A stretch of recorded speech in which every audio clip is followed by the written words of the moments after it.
Hey everyone, welcome to another Pokemon Crystal Twice Randomizer tournament match. We've got PhoenixRoost versus Redhair Jake today, looking for that first win. I'm Garfield Lightning, and with me today is Rylan Tank here. Hey everyone, yeah, I'm looking forward to this race.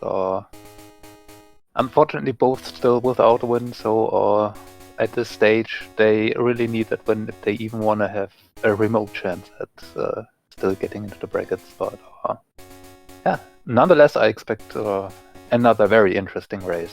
We have seen a lot of very good, very interesting seats, at least from viewers' perspective already. So no reason that there won't be another one. They are off to the races.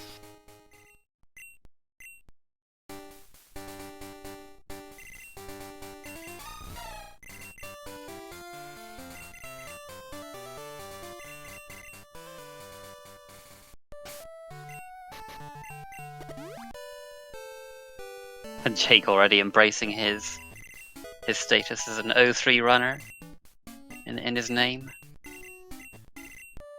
This is not a great start though. We get the Pokedex, so I guess at least, you know, if we get it early, you can like get used to the menus straight away. But it's not what you want to see as the first item. I mean, if you see a Mewtwo on the first trainer, you can immediately dex it. That is true. Okay. I guess well, we take the P2. Yeah, we were looking a little bad until that Porygon 2 showed up. Porygon 2 is 4-0 in the tournament so far, and so, you know, definitely a solid mon. Seems like a good pick. And I can speak from personal experience that in this tournament, saying that, yeah, a Porygon 2 can do work for you. Yep. The ability to use both strength and surf reasonably is definitely something that can come in handy. Yeah, I mean, some Pokemon are balanced, but like just don't quite have the power. Porygon 2 doesn't really have that problem with. I mean, its special attack's a little bit better, but like because you just so often have stab strength at some point in the ROM, then that helps it out a lot with its. I think it's like base 80 physical attack, which is pretty solid.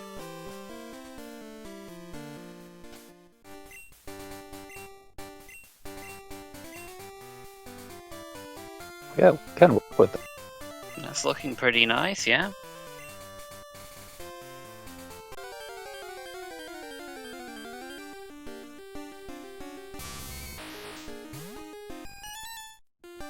Right through here that we can look at. PhoenixRoost not even taken a peek. I mean, Leech Life is not a move that would you entice to try a Raikou with. Yeah, not in this gen anyway. But we do get the Squirt Bottle straight away from Mr. Pokemon, so we might have to ditch this Porygon 2 if we come across a higher level main switch on the Sudowoodo tree.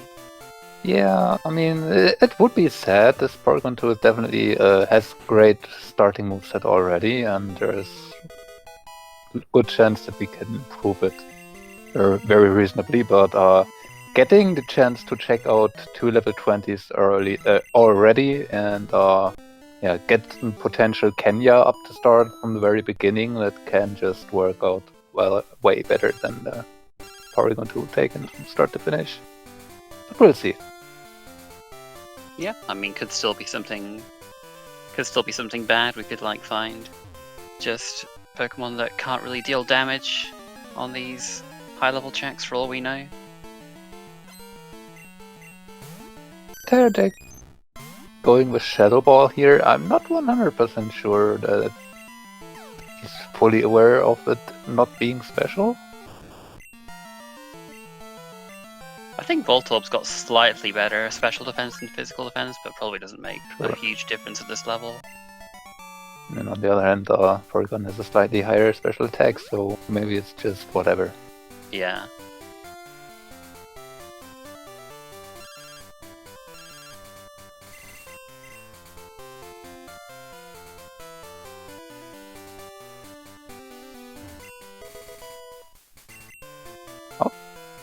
something that could improve the Porygon for the time being. Crab Hammer, not the most accurate move, but it's certainly strong, and until we get Surf, it's definitely a good option to increase your coverage. Yeah, because we usually get Surf decently early on, you're not really worried about wasting your TM on something you might not main later, because you're probably going to be teaching Surf to your main if it's got a reasonable special stat anyway. Well, this can benefit from Crab Hammer. It is a bit more physical, but Stab Crab Hammer is still definitely usable on Seeking. Yeah. Seeking probably also not the best Pokemon to run in itself. It has stats, but not necessarily the best. But the that's the moveset. This is some strong moves. It's a shame they're all special, but I mean, we have a huge level advantage, so yeah, we'll take this for now. That will definitely the level advantage, especially early on, is very, very helpful. Phoenix not being able to catch the Seeking with the first ball on full HP and about a 1 in 3 chance to catch it. Jake got pretty lucky with there. Yeah, there's not really much you can do, just chuck balls and hope it gets in. If you had another Pokemon, you'd have a few more chances before resetting, but the Seeking's got 4 attacking moves, so unless it misses a Thunder or something, we're gonna have to just keep going. But Phoenix has just decided he's wasted too much time on that, so we are gonna see him stick with the Porygon 2 for now, which long term could end up benefiting him. It is a better Pokemon than Seeking for the long term. Just that level difference at the moment is probably gonna slow him down a little. I mean, the Seeking has also currently a slight accuracy problem. I mean, Sacred Fire has 95, but only 5 PP. Thunder has 10 PP, but only 70 accuracy. And even Crab Hammer's only 85? I can't remember if it's 85 or 90, but yeah, I mean, our only 100% accurate move is Giga Drain, and that's only got 5 PP, so yeah, so not ideal. The moveset definitely has its flaws, but overall the Seeking should do fine. Just know it just can be annoying that there will be some misses somewhere. Most likely, it will be slightly unfortunate. PhoenixRoost finds an upgrade. It's a sign. It's telling him to stick with the Porygon 2.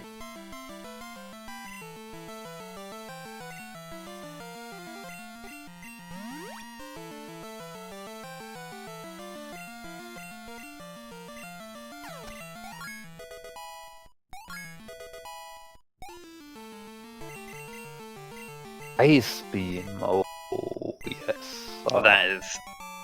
That's a pretty big reward for sticking with the Porygon 2. Ice Beam, one of the best moves in the game. Usually what you're looking for special attackers is getting Ice Beam, Thunderbolt, and Surf, and then you're pretty set. So yeah, PhoenixRoost is 1/3 on the way there already, and Surf will show up more than likely at some point. And even if Thunderbolt is not available, Thunder Punch, even Spark will do just well enough. And yeah, having Crunch already just takes up, I believe, a good chunk of what Thunderbolt would usually do for you.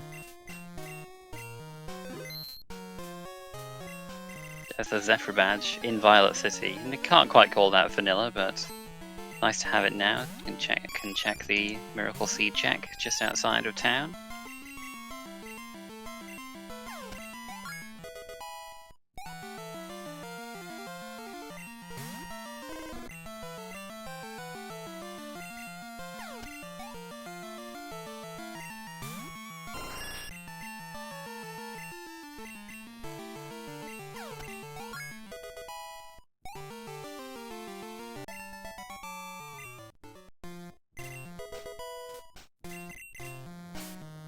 Builder.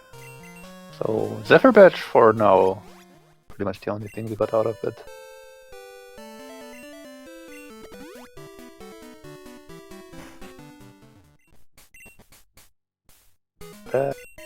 Still a nice find, as you mentioned. Getting that check on Route 32 on the way on your first trip is definitely pretty nice.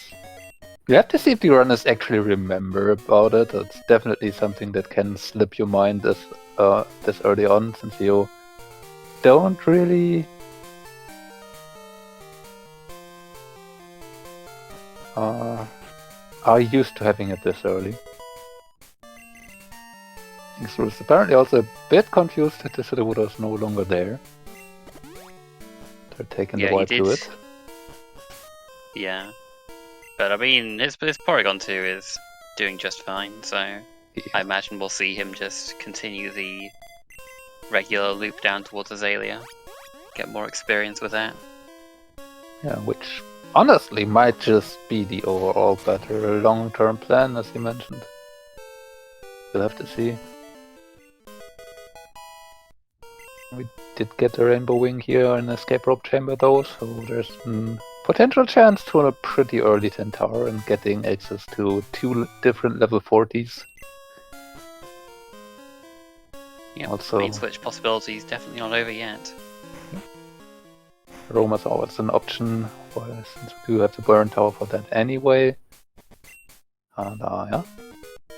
You'll never know, there might just be something useful in the roaming Pokemon. And Jake? Did Jake pick up the check already? Or did he just... I think he just went straight past it, so hopefully he doesn't... hopefully that's not anything important. We might see it on PhoenixRoost's side once he beats Faulkner.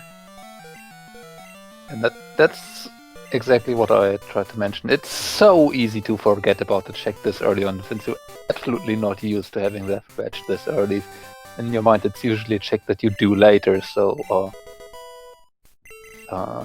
being aware that you actually can do this check right now is surprisingly harder than you might think.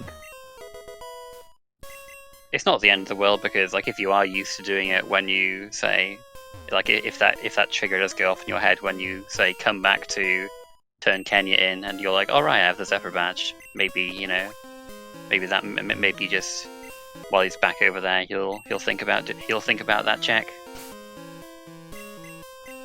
Yeah, so an unfortunate thing could be if it's something like Surf or Storm badge or Fly that you would prefer to have earlier than later.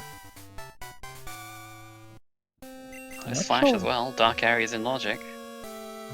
Running Swift. PhoenixRoost, I think, took it in the end over Shadow Ball, which I probably agree with. I think that's the play, yeah. Shadow Ball and Crunch, very similar coverage, and Porygon is a bit more specially based, so I think that works. Also, if you are worried about Chansey or Blissey, Shadow Ball won't help you there. So, yeah, keeping Swift as the physical move. In addition with the stab, is I believe even Swift is base 60. Yep, base 60. So actually stronger than Shadow Ball for Porygon 2. Mm-hmm. And yeah, as you mentioned, with Crunch, we do have the coverage for most things there. Anyway.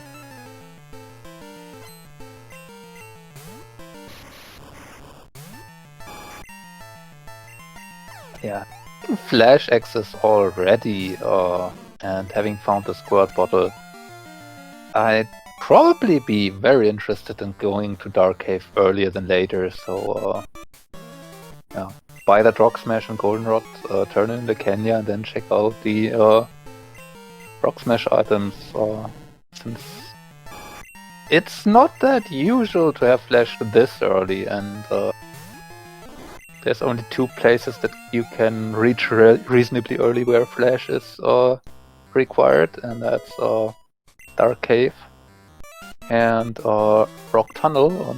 And for Rock Tunnel we would need to have Kanto access, which we do not have yet. Now, we do have quite a lot of checks open where it could be. Luckily for Jake, just a max ether here on the Zephyr Patch check, so that's not opening our worlds more than what we have already.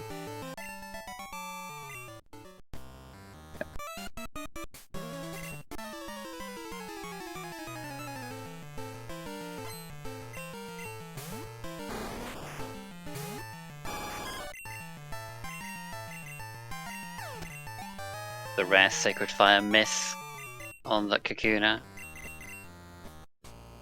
That's, you know, that remains the problem with Jake's moveset right now.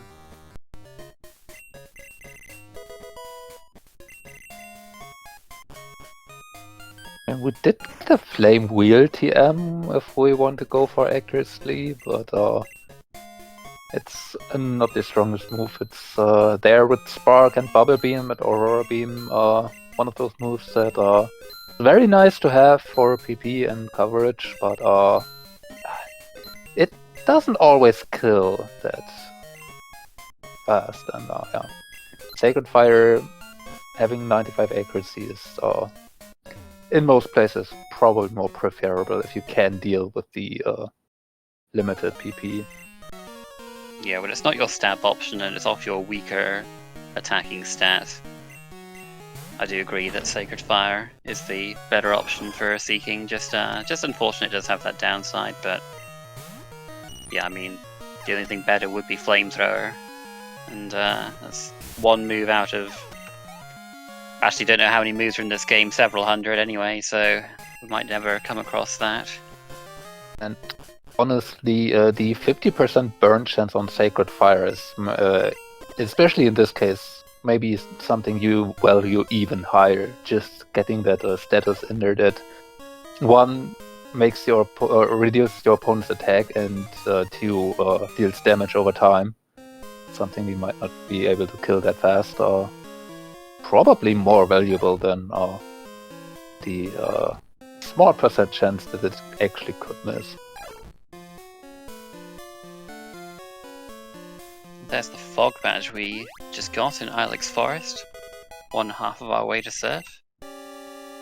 Also one of our obedience badges, which could have potentially played a role if the Kenya is something we would want to use. Or I imagine at this stage it's probably not likely anymore, given that you burned through a decent bit of easier experience already, but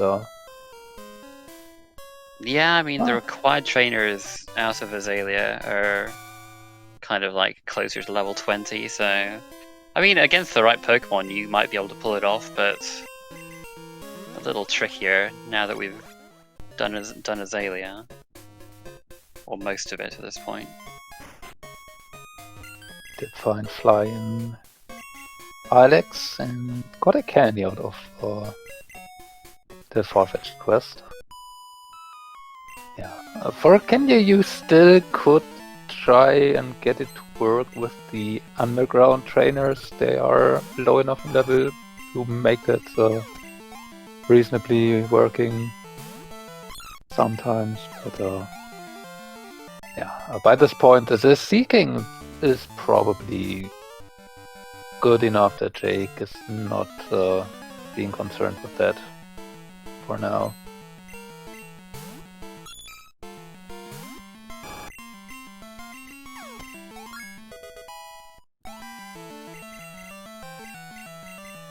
Well, there's a physical move, but it doesn't help with Jake's accuracy problem, and he just also doesn't really. Yeah, it also doesn't really help with the PP management, really, since it's another 5 PP only. You could use it very well on a Sneasel, though, I'd say. And a Clefairy. Probably not as much on the Arcanine.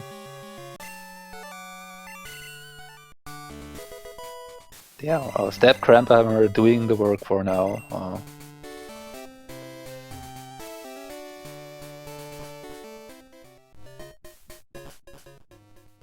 It is a move that is just as most other water moves, just overshadowed by Surf, since that's so readily available, and yeah. 95 base power, 100% accuracy is just very hard to beat. But, yeah, if Surf is not that early, which can happen, yeah, Crabhammer can have its spot to shine. Getting the boulder badge here.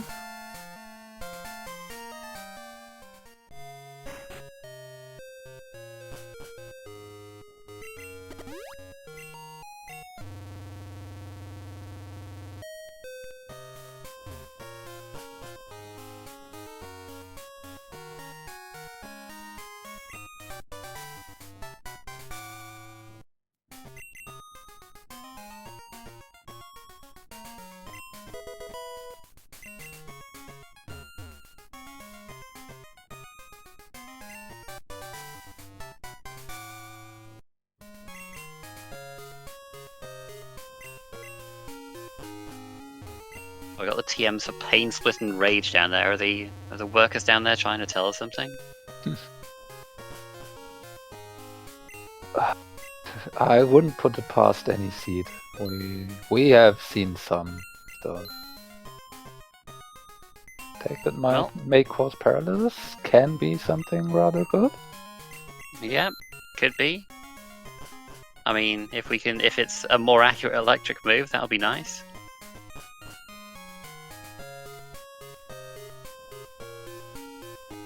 Can still be lick though, which is bad. But most moves that can paralyze are at least decent. Yeah, I mean, even Body Slam would look very decent for the Porygon 2.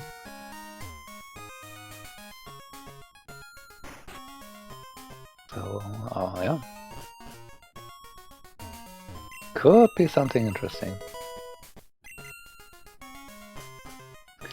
Not much more here in Goldenrod so far yet, though.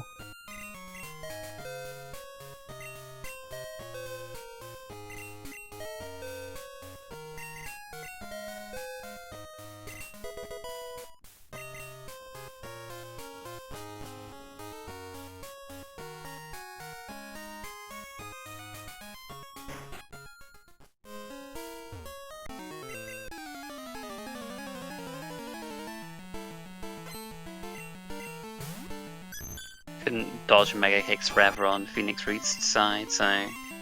But he has ways to revive, so he'll be okay.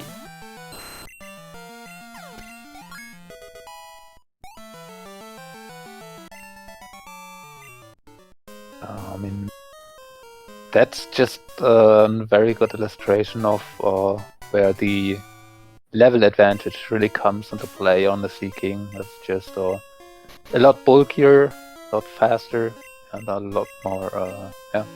It just can't take much more on that stage, in the stage of the race, so, yeah. Didn't really have a problem with the step Crabhammer on Arcanine, and the Porygon 2 not having taught Crabhammer did struggle with it a bit. Oh, yeah, Jake barely avoiding that optional there. I have done that before. Trying to force my way all the way up there and not taking the way to the right. Didn't really work well. Oh no. Ooh, the mirror match. Yeah. But we hit our thunder. That's that's all we need. And we did teach Waterfall on Jake's Seeking as well. Saw it and taught it immediately. I think I'd do the same thing. Just I know you're. It's a bit tricky to delete if you get Surf later, but like Seeking is one of those Pokemon that you probably ideally don't want to run forever. So I think this is fine. Just get a more reliable move. We've been sorely missing those on Seeking. I get what you're saying. It's just we have the Fog Badge already, so it's not unreasonable to expect the Surf being around somewhere close. And if we wouldn't have had Crabhammer, then that would be probably all the more for teaching Waterfall. But Crabhammer was doing okay till now, so I don't know. I feel like it's only a matter of time for it to screw you over, to be honest. But like, I think either way, you either teach it immediately or just don't teach it at all. So you know, I think Jake teaching it now will get the maximum value out of that 100% accurate stab move. Definitely. I mean, if you teach Waterfall right here now, it could also be something where you might want to force your way through Burn Tower earlier than later and see if Roma's available, so that would be an easy main switch available for that. And if that's on your mind, then absolutely teach Waterfall. Not give Crabhammer more chance to screw you over in the very little time that you want to use the Seeking with. And the Romas turn out to be nothing, then oh well, then look further with the Seeking. So for now, there will be still more opportunities to come to get off of it if you want to.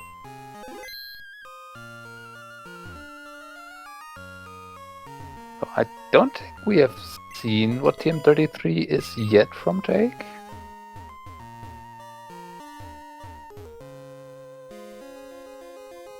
Oh yeah, I don't think that is Spark. That's another one that, you know, I mean, I suppose unlike something like Flame Wheel for Seeking, like, you're probably going to be using Spark a bit more, like, against the things that your stab move doesn't hit as hard, so maybe more worth teaching Spark over Thunder than it would have been to teach Flame Wheel over Sacred Fire. Also Thunder's, you know, accuracy is just so bad that it probably get a bit more value out of that. But you might just want to save it for another main switch later on. On the other hand, it's rebuyable, so you can be way more liberate with it than with other moves. Yeah, Spark also having the 30% paralyzed chance, it's just such a versatile move that, yes, it does lose half of its power compared to Thunder, but it's as a move does well more than make up for it with the 30% para chance, the 100% accuracy, and 20 PP. It's just so versatile a move. And yeah. For PhoenixRoost, I expect them to teach Spark earlier than later, since it just rounds out your P2 coverage way better than what you have. Yeah, you don't really need Dragon Breath, I don't think. You already have Ice Beam to cover most dragons. So let's get a bit more super effective coverage with Spark, I reckon. We'll see if he does that. There we go. I mean, you could think teaching it over Swift, you give up your Blissey coverage in that sense. And as you mentioned, Dragon Breath doesn't really help you that much anymore or anything. For Blissies, we still have Crunch that could drop the special defense, which could make that decent. Bone Ring on the move to Bone Ring's solid, yeah. Could teach that over Dragon Breath as well.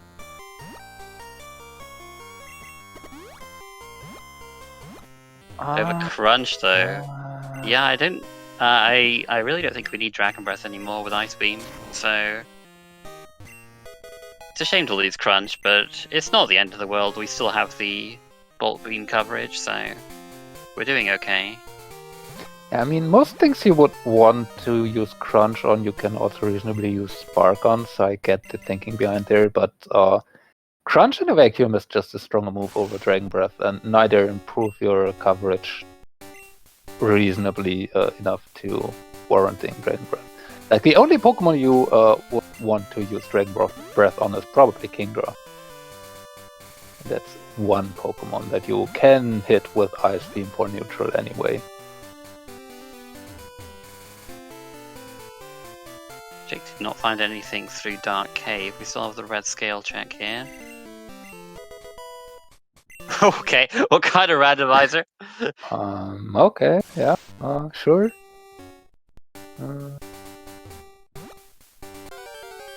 Be like that, Mr. Pokemon.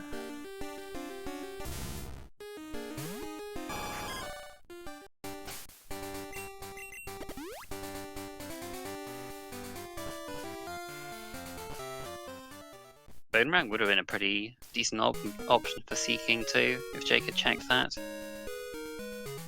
Goes off his better physical attack. It's still, you know, not completely reliable, but 90% accuracy is not too bad. I mean, that kind of seems to be the theme of the Seeking. It just doesn't want to be accurate. Just wants to roll the dice. There's Bite, so you can, if PhoenixRoost finds that, can reteach a weaker version of Crunch. Bite is a surprisingly good move to have for coverage earlier on at this stage. We probably might not need it. Kenya has Dig, which is somewhat interesting. On the other hand, we did see the pass picked up here in Mount Mortar. So we do have our Kanto axes now, and with the Dark Cave coming up empty, I'm definitely way more interested in Rock Tunnel right now. Yep, with the pass, we, the Storm Badge could well be in Kanto. Could be behind those dark areas, like you said, or so could lots of. We got Ice Beam as well there. We've got a few nice TMs for a potential special main switch. If we get Surf, we might be looking into that in Kanto. Also, Spark viable and Ice Beam TM found.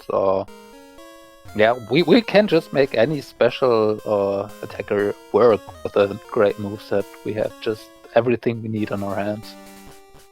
It's not something you always see. And most of the time stuff like this happens, there are only the other attacking stat Pokemon around, so yeah. Every time you get Drill Peck Earthquake, there are only special attackers to be found. If you get Spark and Ice Beam, most of the time you only find physical attackers. Because that's how Rando works. Yep. But we'll see.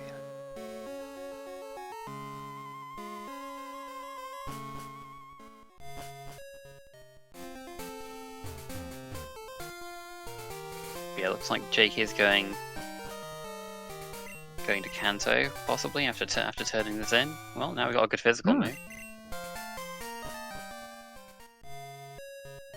So when good TMs for both attacking stats are around, does it mean there's just no Pokemon around ever? Don't say that. There's got to be something. Yeah, I mean the P2 is still there, so that's already something. Could run this definitely all the way to the end now. Oh no. Yeah. We did not come across all of our chain switch options yet. I mean, Cycling Road at this point probably needs to have something impressive to really want us making a switch. Level difference on the Seeking is really not that great anymore, and again the P2 moveset is just so good that you need a good reason to switch off of it. Seeking's what now? Level 25, 26, something like that, so we could maybe switch on Cycling Road. We really want to find Surf though to get a better get a more attractive main switch in Vermilion City up to level 39. I mean, with the Cycling Road mains, I'd say you probably wouldn't consider many of the subpar Pokemon anymore that could be decent given the right circumstances, but you have one of those already with Seeking primed and ready, so what you're looking for is probably more something of the impressive kind. Which, Charizard? Charizard level 33, sure. That'll do it. Sure. Yep, just chuck that Master Ball, why not? Yeah, it does have a 4x weakness to Rock, but Rock is a pretty uncommon type to come across. You only have Rock Throw, Ancient Power, Rock Slide. I guess Rollout sometimes, but hopefully you just KO things before Rollout gets nasty. We have Sacred Fire, okay. Sacred Fire. That'll do it. That'll do it. Put Ice Beam on there, put Spark on there, and you will be happy. Yeah, we have Aeroblast too. Charizard got pretty good physical attack as well. Yeah. Looks like Jake's going for the more reliable route with Bite though.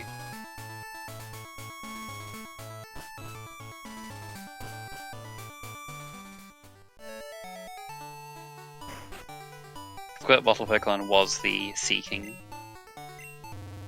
which Jake has been running up until this point. We're going to check the mat as well. Probably not a whole lot we'll be able to get that could be better, but maybe we'll get Flamethrower. I don't know. Oh, that's a good move as well. It may drop special defense. Moves that flinches could be pretty good too. Yeah, got lots of good options there. Sacred Fire and Psychic, yeah, that's moves. Wow, okay. Dang.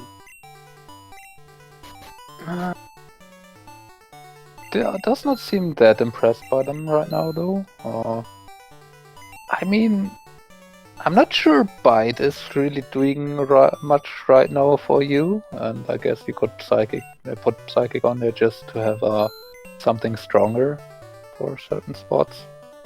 Yeah, I think that would work.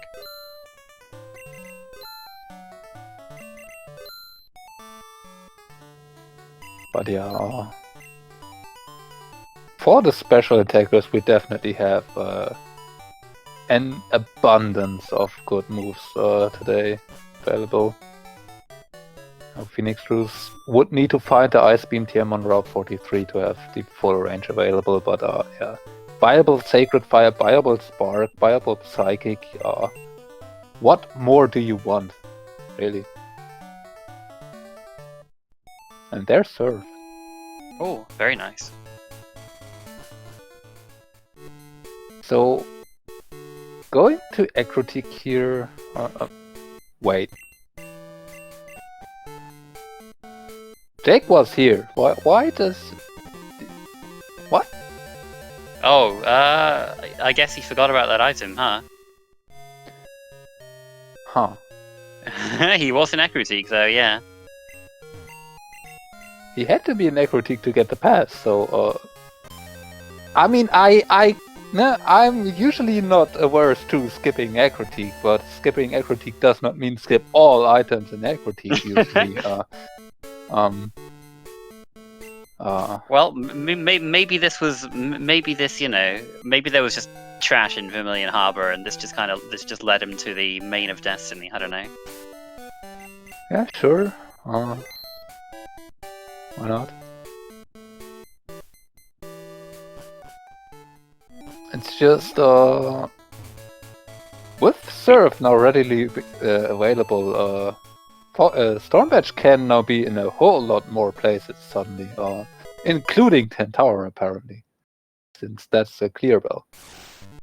Yep, that's the world is pretty open. Just within the space of like 1 or 2 minutes, we have a load more checks where the Storm Badge could be. Jake seems like he's not sure exactly what he wants to do just now. I mean, for Jake, having Surf is actually not too much you can do. There's the one check here in Vermilion. There's the one check on Route 12. There's Rock Tunnel. That's actually in logic for Jake, so yeah, might be interested in that. There are not too many great options right now.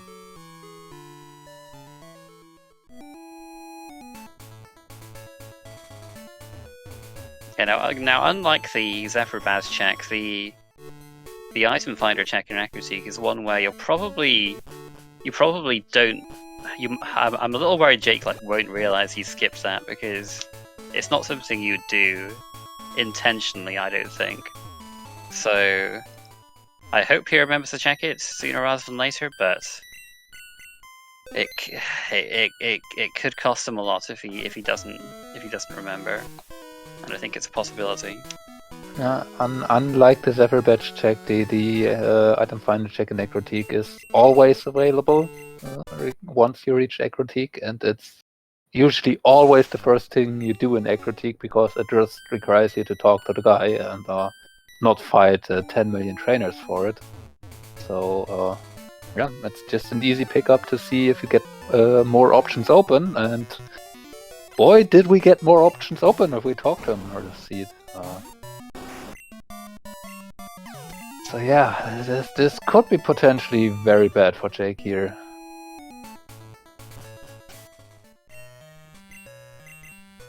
Now, the power plant is also just in logic to go to, so the item in Misty's gym could reasonably be something required. It cannot have store badge.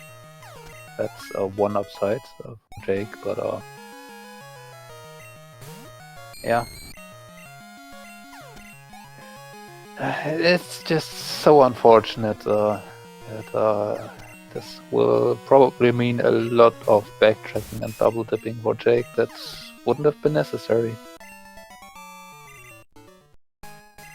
Oh well, time to hear those roamers, and we might see a switch to it if they're good, so let's see if we can pin down what they are. Did Skip Jake just another item here, Tom?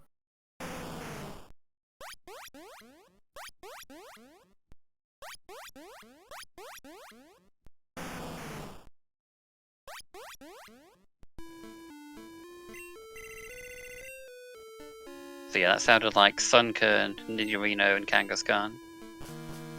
So Nidorino, pretty decent option to main switch to. Sunka, not so much. The Kangaskhan's also okay. Yeah, oh we do have, oh yes, we do have access to it as well, so as soon as we beat Morty, so yeah, maybe we rush over there. Yeah, I didn't see if Jake skipped an item in Rock Tunnel. I was looking on the other screen, so don't know.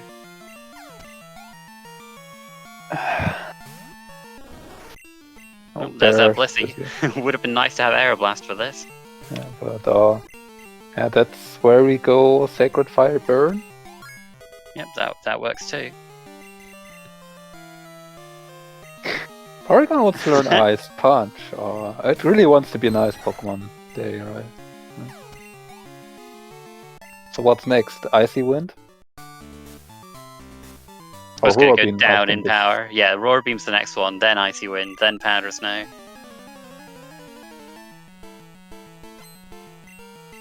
And at the end, loop all the way around to Blizzard?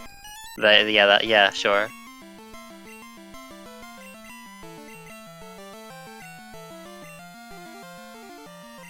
Oh no, Snorlax with Milk Drink. We cannot hit this very hard, and it's okay. But luckily it didn't Milk Drink again. But that could have been pretty terrible. But we got through it. Crisis averted. Oh, Jake is just fighting all of these guys. You can just go back to Lavender after you fight the first one, and then it resets position. You can go past him. And the Rock Slide to the face. You mentioned the 4x Witness of Charizard. It's not common. Rock pet moves are not that common, and most of them are not that accurate, or have other downside like the only 5 PP on Ancient Power. But if they hit you as a Charizard, you look pretty dead most of the time.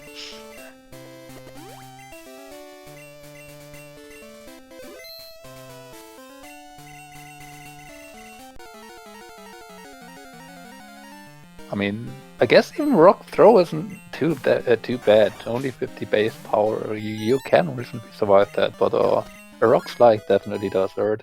It hits. Jake did save there, so it looks like he might be going to Janine now, after getting his leftovers.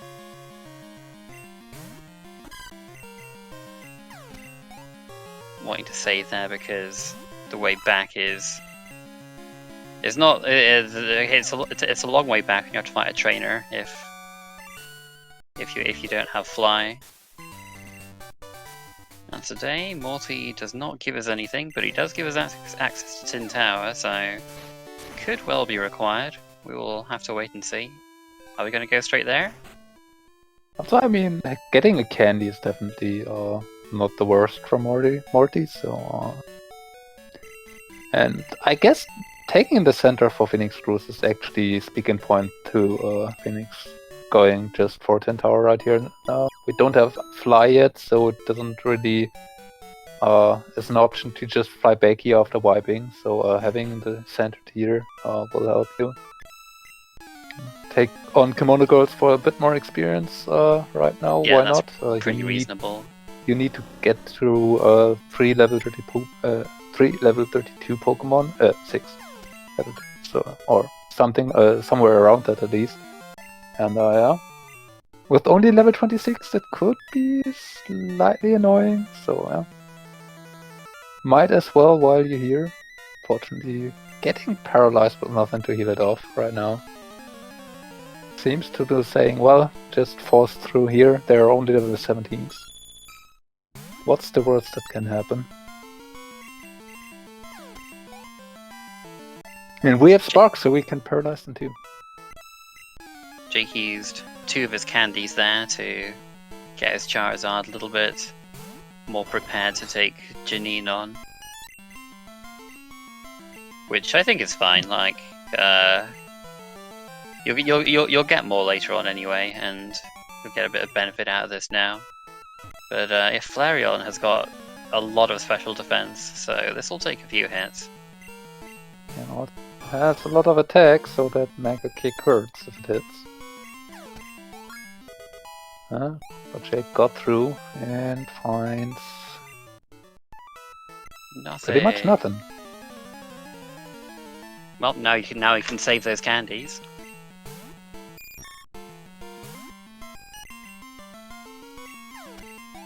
And Jake gone back.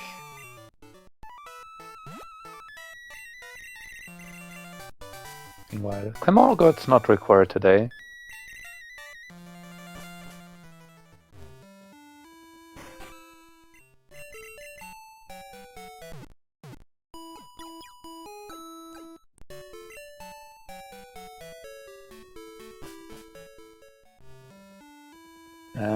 PhoenixRoost is giving Tin Tower an attempt. Now, crucially, you don't need to defeat all 3 trainers here in one go. If you defeat at least one and then wipe back to the center, the defeated trainer will stay defeated, so you only need to do 2 more or even 1 more if you manage to beat 2.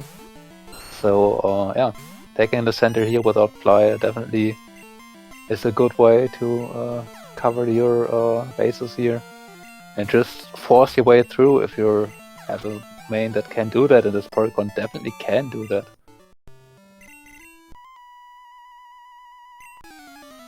But Jake, he goes straight to Burn Tower without going into the item finder house, so it's not looking great for getting Surf anytime soon. I mean, there's still the chance that you just go there when you go to Morty, since they are very close together, but yeah.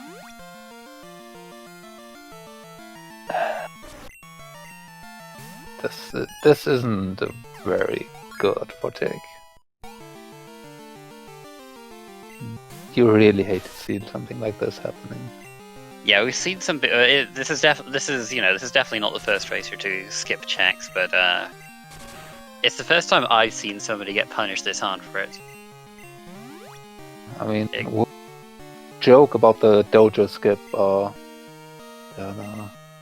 by people, but I find the skip is not something I was aware of was the thing now. So yeah.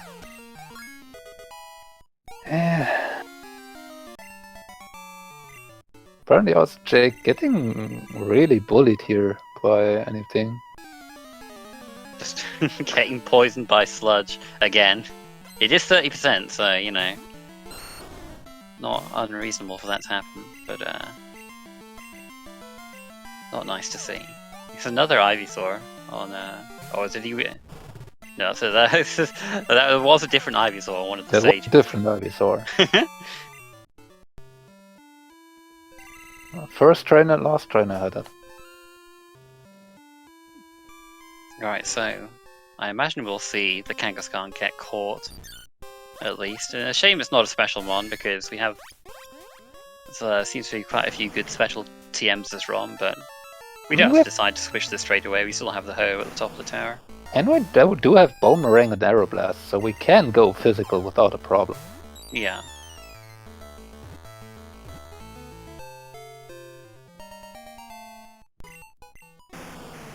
Phoenix catching the Kangaskhan. It has a 10 level advantage over the Porygon 2, so it's definitely not an unreasonable switch. I'd still probably be more tempted to keep the P2. Pairing the stats, it looks like. Got more attack and more speed, and it already has Boomerang. It has also a Twin Needle to have some more PP. It's teaching Aeroblast right now. I think we could wait until we see what's on top of the tower as well. Yeah, definitely something I would prefer to do at least. If there's just a bear up there, you're probably a bit sad of having used your Aeroblast. Or a Dragonite, perhaps Stab Aeroblast. So this seems a slightly early commitment for something that's not strictly necessary right now for the tower, at least. And Kangaskhan is... we got the Kangaskhan. Kangaskhan is not the best Pokemon out there, so this immediate commitment is definitely something I would say is not needed right now. It's another Pokemon that's kind of a bit balanced like Porygon is, but just without the option to go special. Got a bit more speed than Porygon 2, got good attack, good HP, but just not quite as flexible. I just want to note the expansion card, because it just seems like I haven't clicked a key item on the tracker for a while now, so I was like, oh, I get to do something on the tracker. Yeah. Not much that we did find in the meantime, so... it is one of the items that we need. Still need 2 more parts of the Pokegear and a whole lot more of badges, and yeah, I guess we do have our West Kanto access technically already assembled once we get that Rising badge.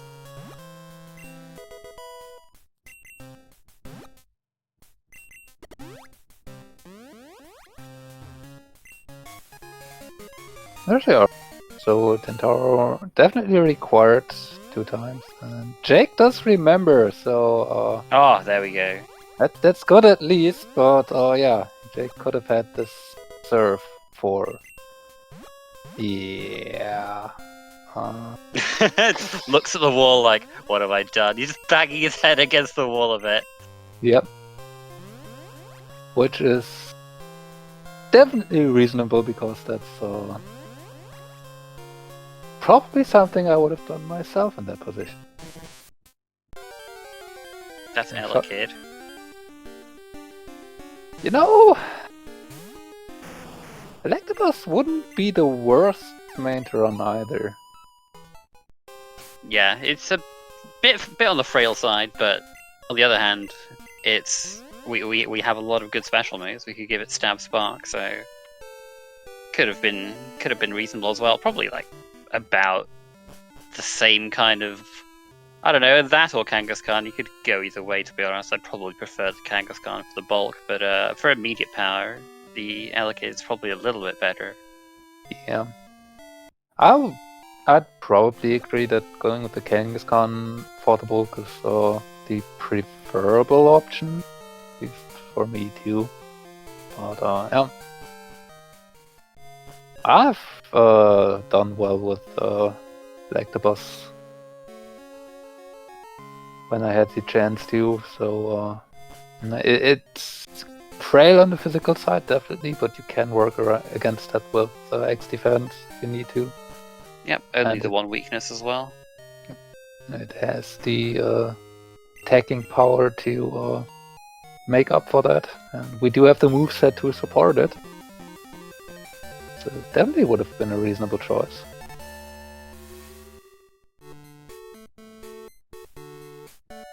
Yeah. Again, the king is kind of absolutely fine.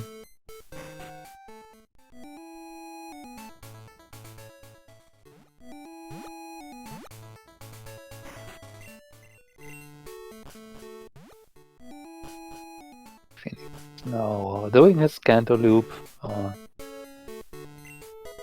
Could still look in Vermilion Harbor. I don't expect it anymore. But again, the Kangaskhan is not the best Pokemon out there, so there's chance that there's something even better available, and the level difference wouldn't be too much right now. But there's not much reason to do so, and it takes a bit of time to look for something there, which might not be helpful at all, and then you will only have lost time, so I don't expect it. Yeah, I wouldn't expect it either at this point. We don't have strength yet, but we do have. But Headbutt is a fine stab move until we get that. And suppose we might even teach it alongside Headbutt for more PP. To be honest. I mean, what are the chances that it's just Mewtwo over there? That's not gonna happen, right? I don't think we'll find out anyway. But well, we'll see.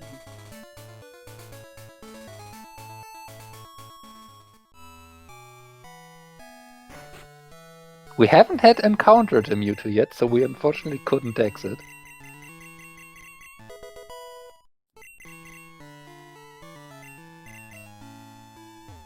That's the rainbow badge in the lighthouse, so not a wasted trip up here. And we never find out about the Mewtwo in Vermilion. Unfortunate.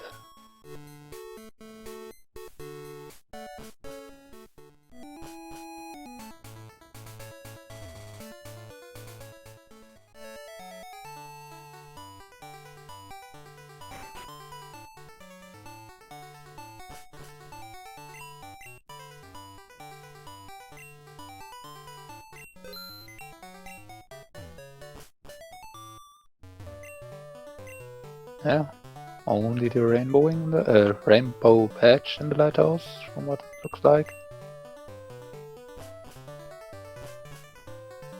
We might actually see a trip over to Cinewood. Now, we neither have strength nor plain badge, so there's only one check in the pharmacy that we can do over there.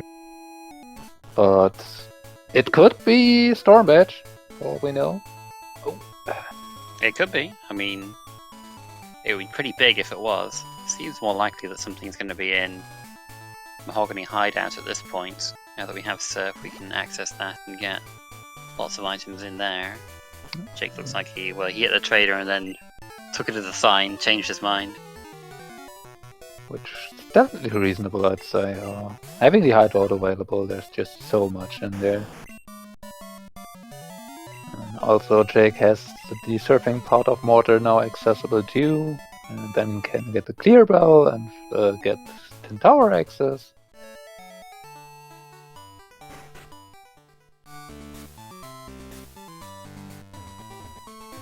So yeah, the pharmacy will be left unchecked for now.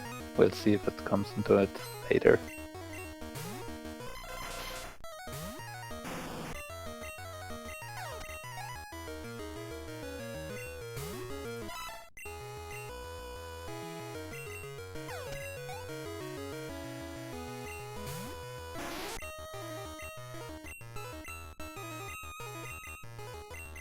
Jake doing Kimono Girls now, I mean, less valuable, but we don't want to leave Storm Badge here.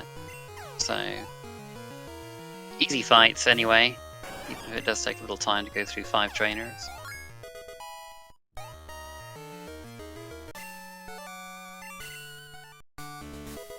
Phoenix finding out that Janine has nothing for us. So has to think about a way back now, which apparently looks like it's going to be biking back. Oh, going for a Death Warp here on roll 15? We don't have cut yet, so there's nothing that PhoenixRoost can check over here.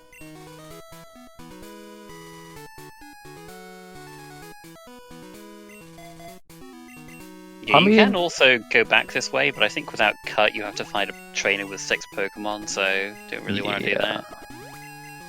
Yeah, you would have to fight an additional trainer but, over the one you have to fight. He's restoring his PP, so it looks like he is gearing up for some fights. Also, you do have to fight another trainer on Route 8. Again, since we cannot get around that, so yeah, I mean, maybe the Cycling of Shame would actually be better. But on the other hand, you do get the Route 12 check out of it if you didn't already, and you do have the Rock Tunnel checks that I don't think PhoenixRoost did yet, so there's definitely some consideration that does go into this routing here.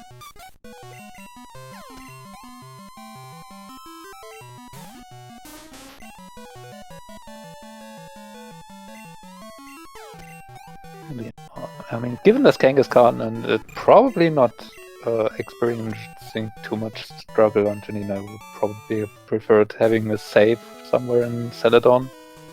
Maybe after getting leftovers to be then able to reset Janine away and then go the faster way to Lavender. Jake finding safe edge, yeah. And Phoenix now finding out that this trainer's can't cut that way, he's gotta go past this guy. Fight his Pikachu gang. That's a very spiky Pikachu. Yep. That was a pretty buff Pikachu. I don't know about this one. That seemed a bit sketchy.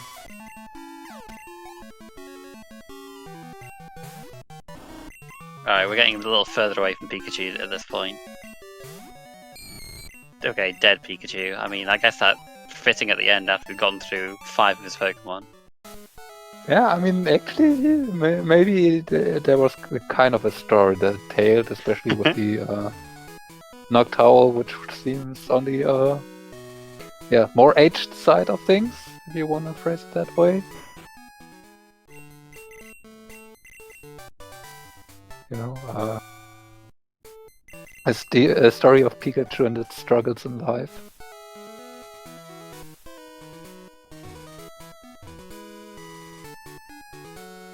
Truly the lore that the vanilla game didn't want you to see.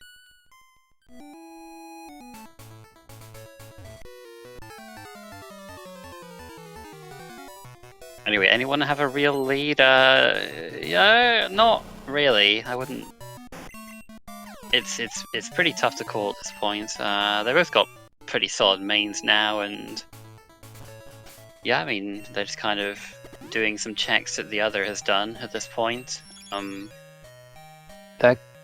would say PhoenixRoost is in the lead overall in terms of efficiency with the checks done. Jake having left behind serve definitely did hurt. But yeah, it's kind of up in the air still. It will depend on where Storm Badge is and how easily we can add that. There's a Drill Peck TM that Jake skipped. Okay, so that's the one that you skipped. Now that would have been nice for Charizard, wouldn't it? And it's kind of a little bit of a shame that PhoenixRoost committed 3 PP ups to Aeroblast and then got Drill Peck shortly afterwards, which I think is still better than Aeroblast even after those PP ups. PhoenixRoost also not going all the way to the power plant. No, Phoenix definitely could have geared up for Death Warp setup at some point, even with the Kangaskhan. You can get there. But, yeah. I don't Well, know, I have to think fit it his does training take a now. lot of time, and he's going to fight all three as well, isn't he? I mean, Yeah. whatever. Or maybe he's going to die to this guy. Probably not, though. Nah.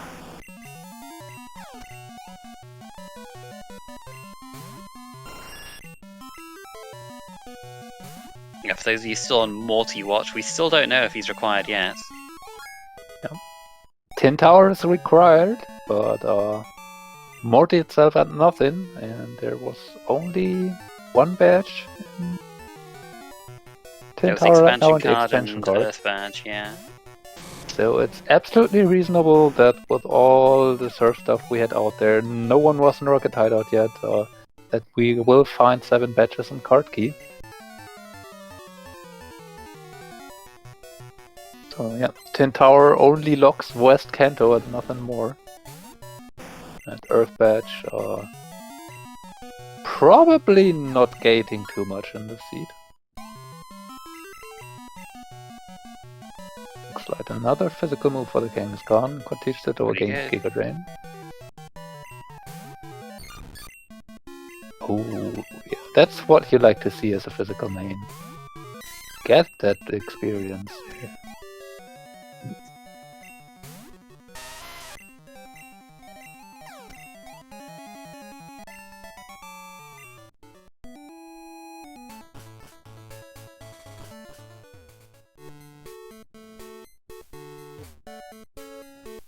For a second I was thinking about PhoenixRoost maybe actually attempting an early Sabrina. That wouldn't be unreasonable to do with this Kangaskhan. Yeah, you could do it while you're here, certainly. It does decide against it. And is going back to Johto. Probably seeing a Rocket Hideout in the near future. Might think about Softs and Girls. Check the quick item here on Route 34 first. Then decide from there. Yeah, it's a Marsh badge. Which is actually the 7th badge for PhoenixRoost. So could now go for the card key on False Director if he so desired. Yeah, skipping Soft and Girls for now, going back to Ilex instead for Union Basement? That's the only thing we can do at the moment without strength. Well, we do have the Horror Chamber too, so Oh, that's true, yeah. so it's actually a bit more reasonable than initially thought. Her runs into optional here.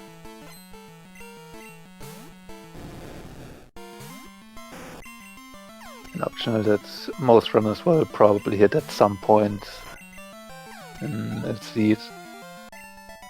If you just want to be too quick from going from Azalea back to Union, then yep, you will run straight into them. Or even the other side, if you are not going with the movement from Union to Azalea, you will just run straight into them again.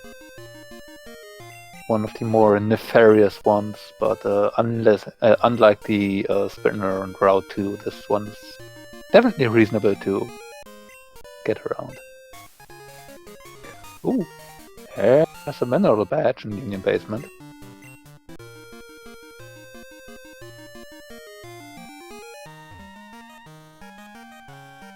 So, slowly but surely we're getting there.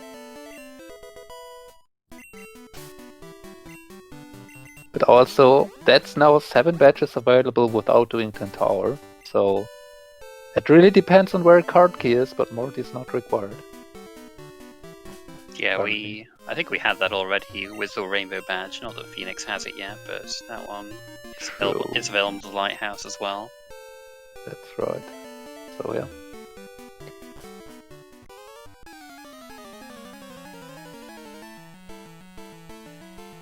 So it really depends on the card key for Morty. Yep. Phoenix out of headbutts. Does not need to fight anything right now.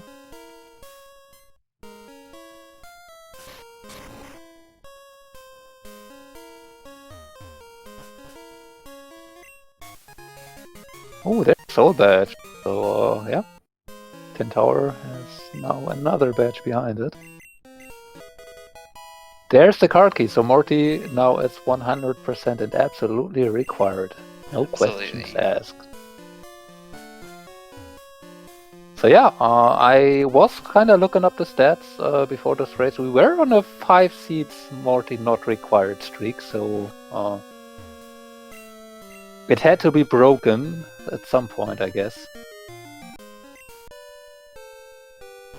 So Phoenix could have gone through the ruins to get to the flash chamber, but he's gone back into Union. This is a bit slower to do it this way, but yeah, I mean, going through the chamber to drop down is actually not something you usually think of, since you don't need to. So probably not too many people are that aware of it. I certainly myself only learned it from one runner doing it in this tournament, and yeah, it's actually a very smart way to think about it if you see it that time. But you probably need to notice it once for it's hard. Yeah. Yeah, I mean, you learn things from watching these races for sure. Absolutely. Races have their little things that they do that you think, hey, maybe I should try that. Poke Gear, there's Earthquake. That's really good for Kangaskhan. Just a straight upgrade over Bone Meringue. All the TMs. I mean, you actually might hold off on teaching that now and Earthquake and Drill Pick at this point, since you only have one missing Poke Gear part. And you know, if there's a level 50 Dragonite out there, this might be better than the Kangaskhan. So, well, I think if you have to do any fights before you complete the Poke Gear, you should just teach them to the Kangaskhan. But I mean, we could just find the radio card without having to do any more fights. Depends on the fights, I'd say. Going through Rocket Hideout, the moveset for the Kangaskhan should be well more than enough to deal with everything in there, even if you have Bone Meringue. It's fine. I just don't like missing. Where you miss one Bone Meringue, you've lost time over having a tall Earthquake. So I think I would prefer to just teach them. Yeah, I mean, this is what's great about these things, these races. People have slightly different styles and different decisions that they like to make. So yeah, nice to. This is what makes these races interesting. All these different points of view. Absolutely. Now PhoenixRoost is going back for Cherry Grove and potentially even going back all the way towards Tojo Falls here. This could all have Fly or Storm Badge, so yeah, it's a decision that you could make. Ah, okay, just going for Cherry Grove while you're over here. I mean, yeah, Newbark, Tojo Falls, they're just so out of the way. Yeah, there's like a rival as well, you know. And there's the entire hideout still to do for PhoenixRoost. Hasn't been to the lighthouse yet, so there's so many checks where Storm Badge could just be. Hideout has been empty so far, but we still have those items locked behind clearing out the hideout. One from Lance, 2 from Price, 1 in the gatehouse on Route 43. And well, we have this item too, which wasn't anything. First rod has been it's a long time in to find the first rod, but yeah, still got a few more checks that we can get. We do also have access to Route 44. Storm Badge cannot be on there. Nothing that's on there can lead to Storm Badge, but it certainly could be required progression aside from that. So Without No. fly, you can reasonably go in that direction to go towards New Barktown and check those Toto Falls items. Shame we don't have the Mystery Egg or the Rising Badge yet for the lab check. It feels pretty bad to have to double dip that because it's so out of the way. And we also don't have strength or playing badge, so we cannot really do much. Oh yeah, oh yeah, so that's right. That's the more pressing thing, yeah. I mean, it's still 5 items we have access to without those, but and for all we know, playing badge and strength might just be there. Wouldn't be the first time I've seen that.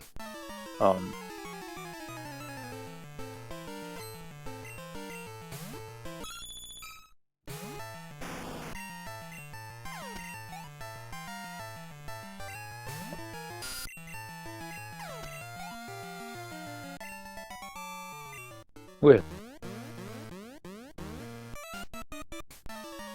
I mean, there's always with fly and fly logic, there's some case to make that getting too caught up in piecing that together and following it is not always optimal. Even if a fly is making your movement around faster, if you have to go through heaps and loops to even get it, then it might just sometimes be straight up faster to just go out of fly logic and do all the checks efficiently anyway. All the time you would lose from not being able to fly, you make up by not having to find fly first. Since we are missing the storm badge, we will need to find that at some point, so it's not feasible here to just skip fly in the seat, so it's probably better to try and find it earlier than later if you can, but yeah.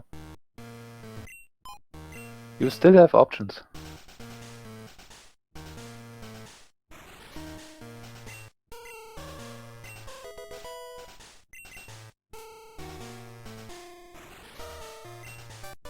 If we would have had strength and playing badge, then going towards Blackthorn here in PhoenixRoost's position would have been definitely a reasonable option to take. Just forgo storm badge for now, do the efficient checks here, and you never know. Maybe Fly is actually on the pharmacy check, but you find Whirlpool and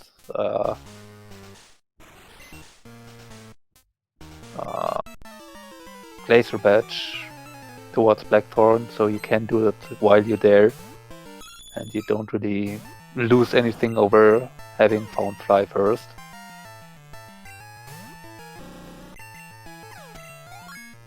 So, yeah. There's a lot of stuff you could consider here, but Vic not going to Route 44 yet. Like you said, no plane badge or strength, so I mean, I guess they could both be on Route 44 or Ice Path, but it's unlikely. But it's it's got to happen at some point, you think, with all these races we're doing. So I mean, it could have been worth going there. Probably wouldn't have been too much of a detour, but Jake's gonna stay in Fly Logic for now, and you know, what if Rising Badge is on Route 44? Basement Key is just in Waterfall Mortar, which we would have access to then, and Fly is just in False Director. That's not locked by the card key. It wouldn't have been the first Storm Badge I saw on False Director, so no, that would have actually made it more efficient to do it that way.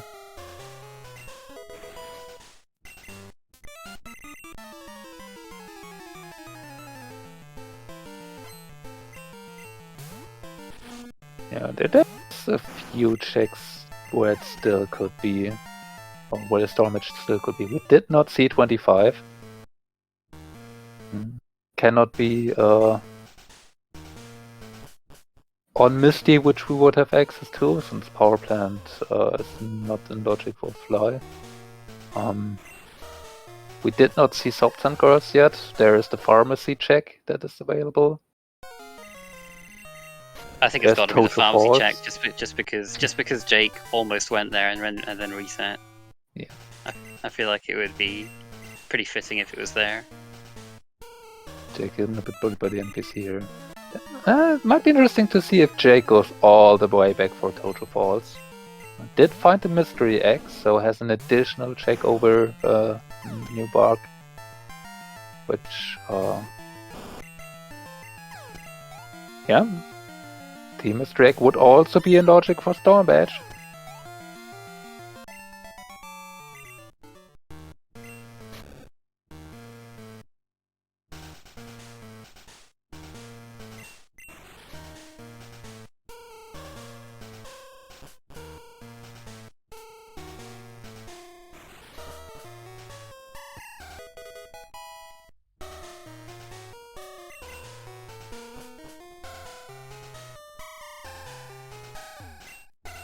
And for all we know, the card key was in Fly Logic within Tower and the whole chamber, so yeah. Nothing on Mystery Egg. Yeah, if we get the basement key in Fly Logic, that would be also very valid for a Storm Badge.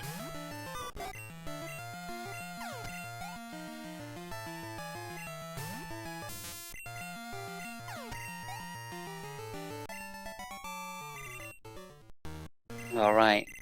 These items... It's quite something when these items are something important that just troll us with having to go all the way back, so... I'm here for it, I'm here for it. Got one more chance in Tojo Falls.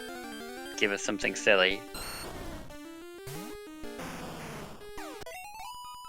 Okay, but nothing. The trolling is elsewhere this seed. Yeah, I mean... It made us do an entire rocket hideout for absolutely nothing. That is true.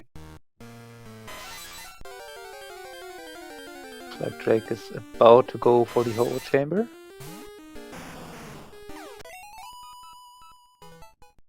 So we'll be getting the Marsh badge or Mineral badge? You'll get his mineral badge in the bottom floor. Now I did mark Marsh badge, but I didn't write down where it was, so I can't remember where. Phoenix got that one. But that was in the Ho chamber as well, okay. Was it? We had the soul badge in the Ho chamber. Maybe I clicked them both by mistake. I don't know. Do you think we saw the Marsh badge somewhere? Pretty sure.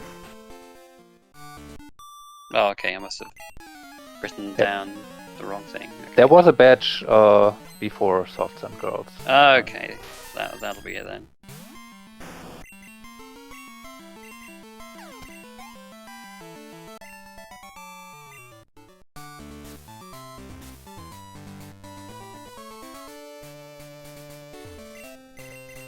Fortunately, the way Jake was going through here, escape roping out would put him back to the far away entrance. So just surfing out here might actually be just as fast, if not faster.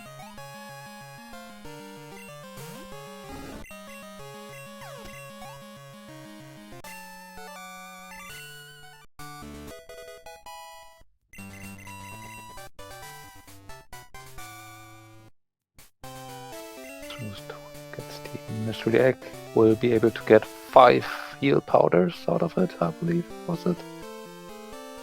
If he ever so decides to go back. And PhoenixRoost is going to take the dip at Route 44 at least. Okay. See if both parts of strength are here. Oh, not in the first 2, so 3 more chances remaining. Doesn't look very good for it. But can be 2 for 2.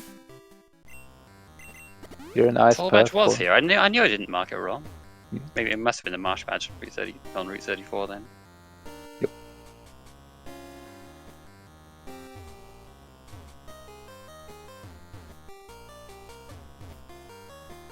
Yeah, Jake, you don't have strength, so you cannot take that path. Yep, no. I think he might have to fight this guy now. Oh no, he never mind. Certainly not. Quite. Not quite. Couldn't remember exactly how far he saw. I think Jake had his heart in his mouth for a bit there, like, oh geez, I've got to fight this guy, but luckily he doesn't. Again, the fastest way to go to the flash chamber from there is to go through there. I don't think he's checked the flash chamber yet. Yeah. I think he's just thinking about exactly that. But yeah, given this routing that Jake probably has to take from here, it wouldn't be surprised for Jake running this optional too.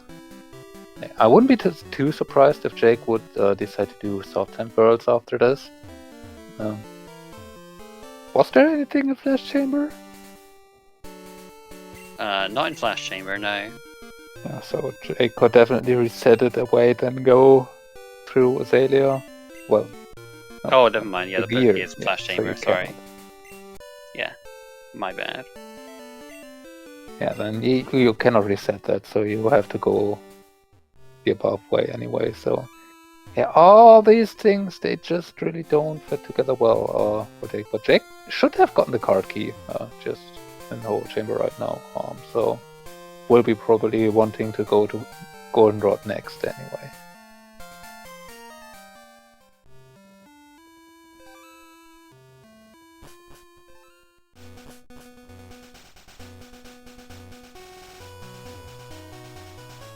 PhoenixRoost on the way over to Olivine. Did not get anything out of early ice path yet too, and our options are getting limited. So yeah, we're back to the pharmacy potentially. Yep. I mean, we do have the card key. That's what I'm hoping for. We do have the card key that's available to us, including False Directors. That's an additional 5 items? Yep, 5 items in. Soft 10 girls that are there too. No. So, yeah. Aside from that, 25. Search. And Sabrina is in Logic by this time, so...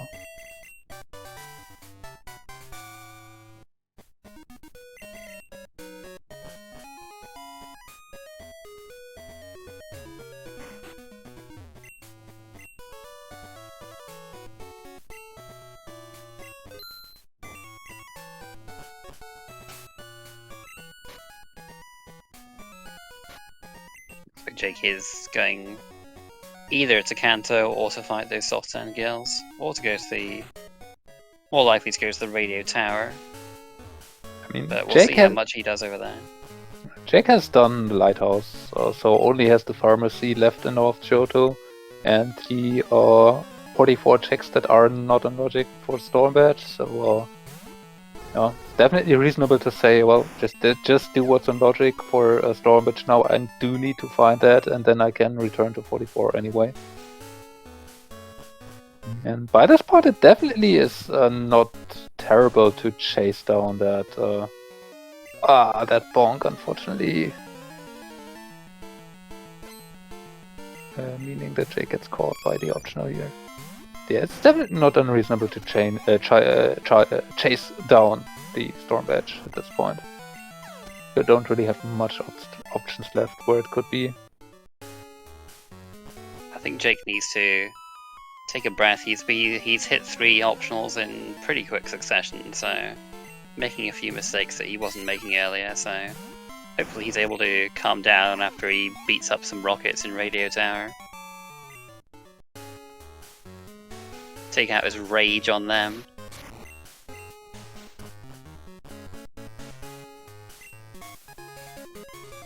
Going for soft and gold for first, maybe. We'll be collecting that marsh badge.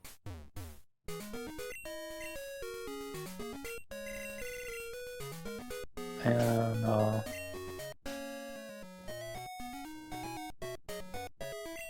both runners pretty much caught up on badges to the other one. Found the ones the other had found until this point. So yeah, overall, actually, looks like Jake is in a potentially slightly better position unless Stormbridge is on exactly the pharmacy. Jake is just closer to where progress likely would be.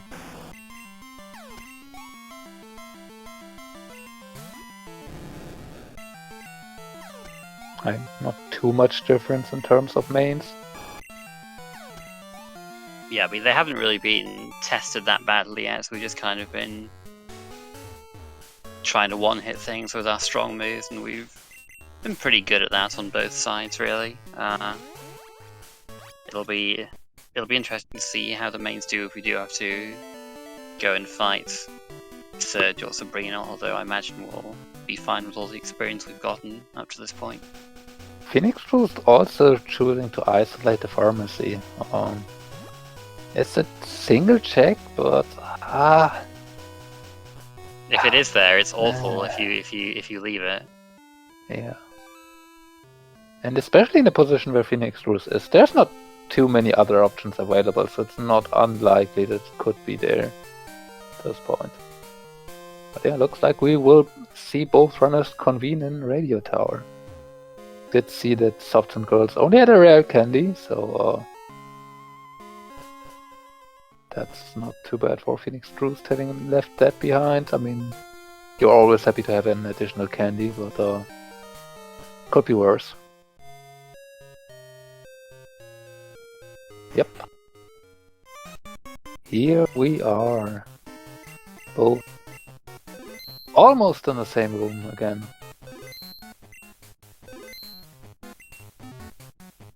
Just one fight between them.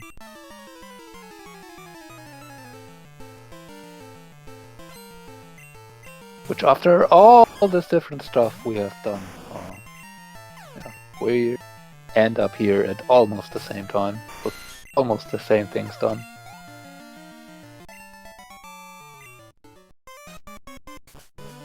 Yeah, I think it is only Soft Sand Girls that's the difference at this point. We've seen Janine from them both, and I think they've done everything well. And we've seen Route 44 from PhoenixRoost, so. But besides that, yeah, I think they have done the same things. Pretty much. The Soft Sand Girls versus Route 44 done. Which, for all we know, does not need to be terrible for Jake, since if Plain Badge is our go mode item, which it very reasonably could be, yeah, Jake never has to go to 44.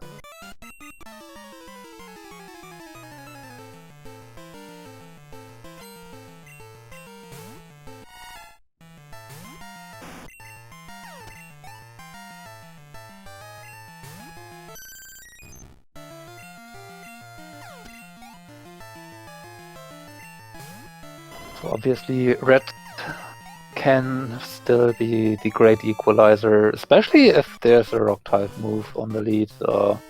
Jake would run into potentially some quite unfortunate troubles. Kangaskhan should probably be able to deal with most of what Red can throw at us. Yeah. Aside from that, they're really just very close to each other. It will be heavily depending on what they find here and how they do decide, or what they decide to do with that.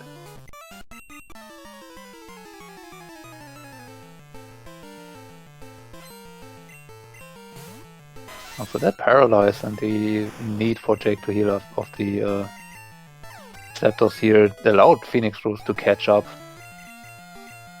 Yep, Phoenix just didn't get the power from Dragon Breath, so just took out the Zapdos real fast. Kangaskhan learning Dizzy Punch would be a nice stat move to have if you don't have Headbutt already, and most of the time you just have Headbutt available anyway, so Dizzy Punch only doesn't really get time in the spotlight most of the time, but it's a decent move.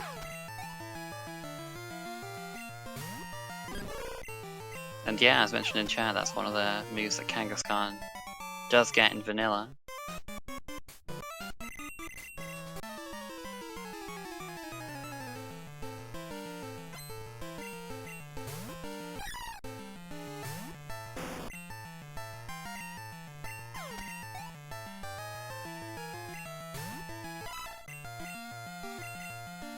Did he punch only has 10 PP? Dang. Yeah. Yeah, that's just flat out worse then. Yeah, in terms of usability, it's definitely worse than Headbutt. But it has the same strength as Headbutt, so can definitely be more powerful than, for example, Swift, although the low PP really not making it. There's Storm Edge. There it is, so they both get Fly within about 10 seconds of each other. Jay, did you really talk to her?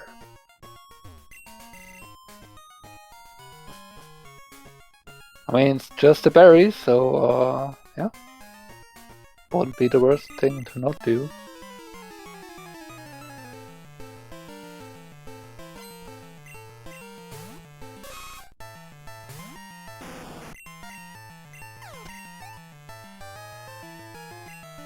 Oh. Luckily for Jake that really missed that cannon. Even if Charizard wouldn't have died, the paralyze of Earthhead would have been very unfortunate here. Another Zap Cannon!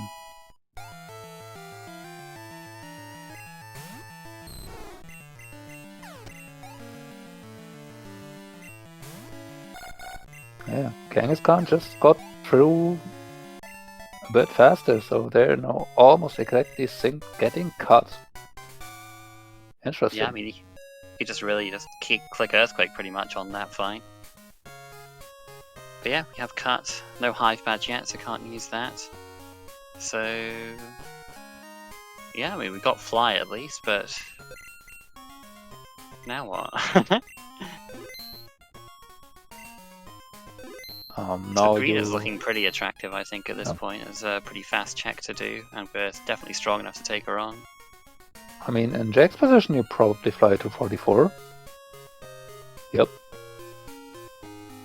PhoenixRoost thinking about what to do. You do not have basement keys, so basement is not an option.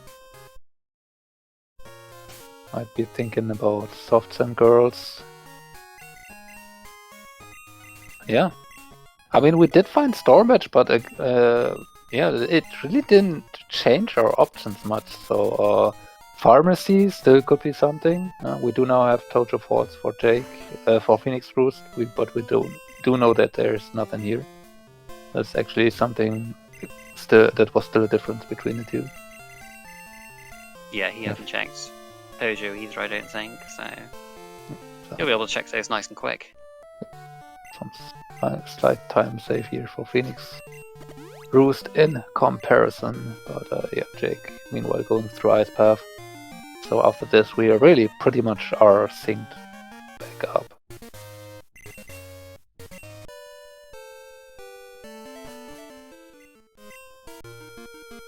Like there's really only the soft turn girls done as the difference for Jake. On this point.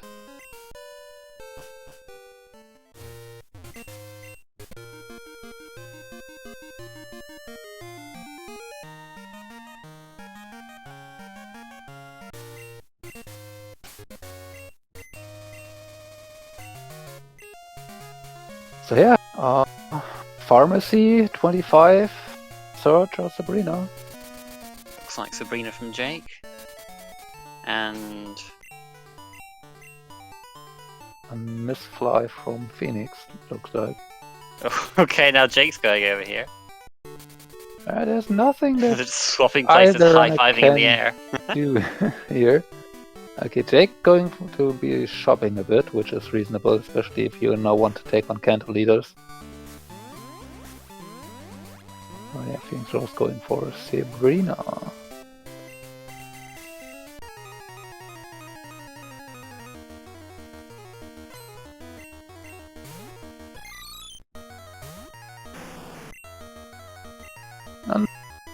probably not the most scary thing to lead with. Yeah, that gets earthquaked. Oh, And yeah. that gets rock slided. The accuracy drop is a bit annoying here, though. No, okay. Alright. Could have gotten frozen there and it could have been bad, but Sabrina didn't give us anything. But nice quick check out of the way. Now we gotta choose between a few longer ones. Are we gonna go to Surge or are we gonna go to Nugget Hedge Maze? Where are we going? So the problem with Nugget Hedge Maze at this time is we don't have Hive Badge yet, so we cannot do all the checks in there. Power Plant is in Logic though, so now that we have Storm Badge, we have no reason to not go there. So there would be the item in Misty's gym and Misty herself that could have our progression. Unfortunately, both of our runners did not decide to go to the Power Plant when they had a chance earlier on. It feels a little bad to have to go there without the machine part, so it might play a role in deciding to do these gym leaders first. I mean, to be fair, they also did not have Fly available at that point, and without Cut, they really just hadn't a great way out there. So I believe Jake might not even have had Surf at that point. So actually, it was only PhoenixRoost who had an opportunity to, but yeah. If you want to go for 25, you might actually want to go to the power plant first, even if you don't have machine part. Dang, Rockslide's actually been pretty good for Kangaskhan. We've seen a few things where it's been like, you know, just saw Articuno and Moltres on Surge. That's a rock smash. Alright. The one rock move that's not a rock move.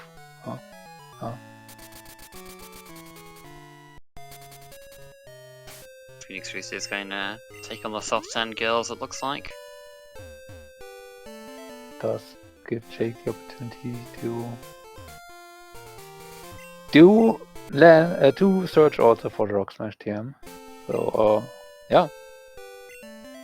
Again, they will be pretty much synced up here. Except for Sabrina not being done? Or did Jake redo that? Yeah, Jake just did Sabrina. Yeah. So yeah, they will be absolutely synced up and everything.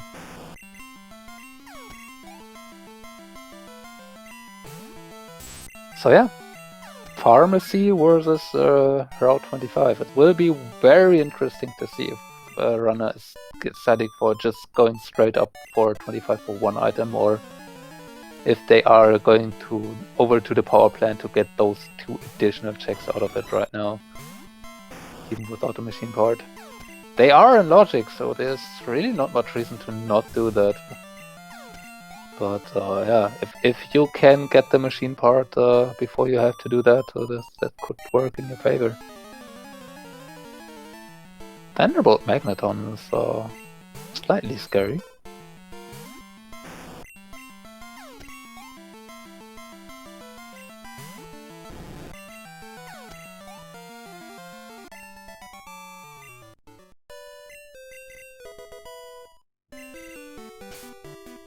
Yeah, and Jake also not really having anything to hit this lantern that good with Spark being his one option that's neutral. Is unfortunately his weakest move.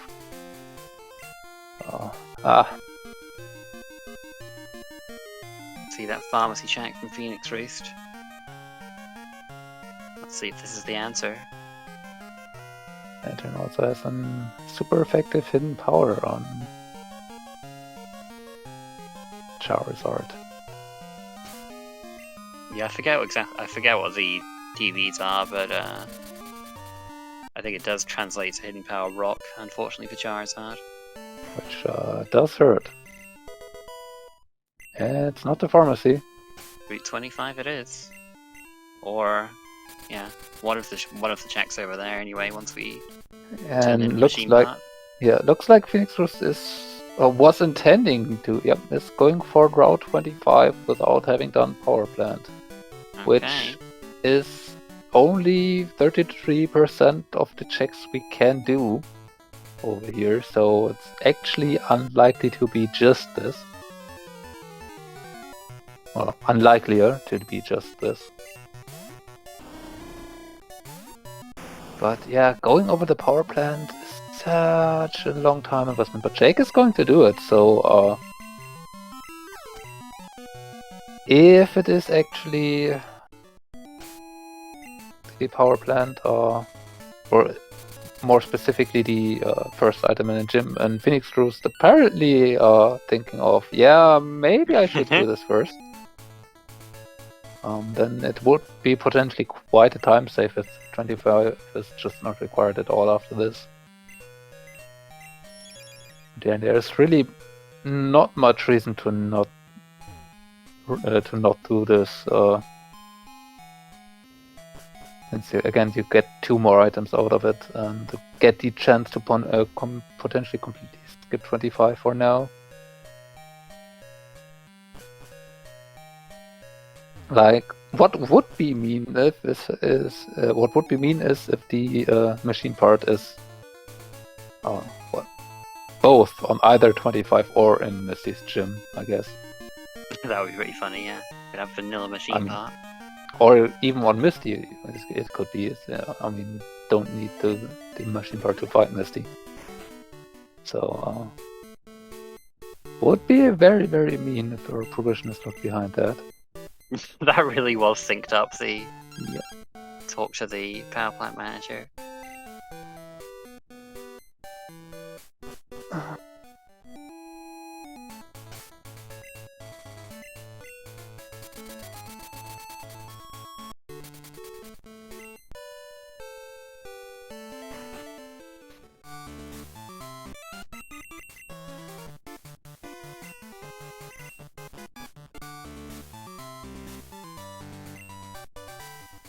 Well, yeah, we have to go through Nugget Hedge Maze.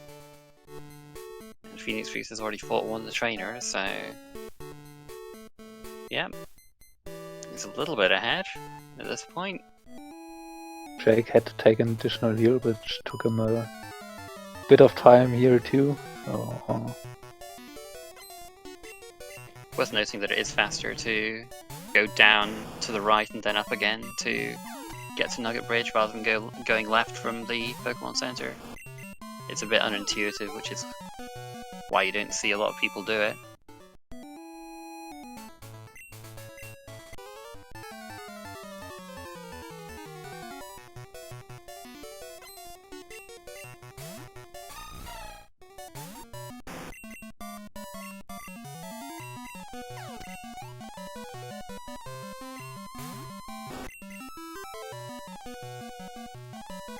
Phoenix out of Earthquake TMs against her Rhyhorn, or out of Earthquake PP rather. Slightly unfortunate. Yeah, PP management is something that you have to keep track of if you don't want to lose time. Especially on these... Especially on these areas that are more dense with fights. It's not a huge problem with all the PP items you get, but you do have to at least be aware of where your PP is at. Even more so with pretty low PP moves like Aeroblast and even Earthquake. If you don't have something like Drill Peck or Strength or something like Wing Attack, which has just the insane 35 PP for a 65 attacking power move. Wing Attack is just nuts. Yeah, no, those flying moves. I think because they just don't have any like extra effects, they just decided they would just give Wing Attack 35 PP and Drill Peck 20 PP, and then like Aeroblast, I guess, because it has a high crit rate, they cut that a little bit. But yeah, we still have Drill Peck, I think, unless PhoenixRoost has sold it, so he could always teach that over Aeroblast if he thinks that if he gets sick of healing his PP up again and again. I mean, I mean, PhoenixRoost committed the PP ups to it, so Yeah, I mean, I think it's unlikely should that he'll be- do it, but it's always an option.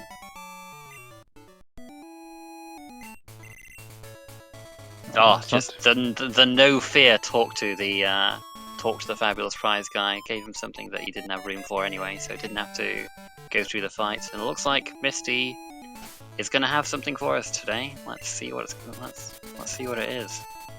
I mean, unless we collectively, including both runners, are forgetting about something. And it cannot be E4, we don't have access to it yet. Yeah, I think this. So I think this has to be. Well, it could be a few things. It could be secret potion, SS ticket, machine part, basement key, lost item, Hive badge. Hive badge, rising badge. So there's a few options. I mean, the plain badge would only open up one check right now. Oh, that's true. There's that's. I forgot about that check. But yeah, oh, there is the Hive badge, so Okay. just go back to up 25 again. I mean, at this point you have all the trainers, so there's no reason to not do it.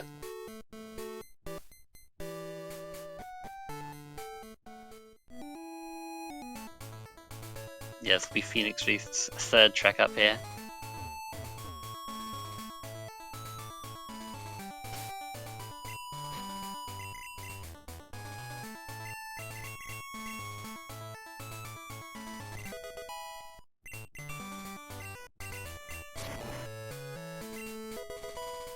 Ah. Oh. Lake of Rage, Route 15, Route 12, which has now 2 more items to check for us.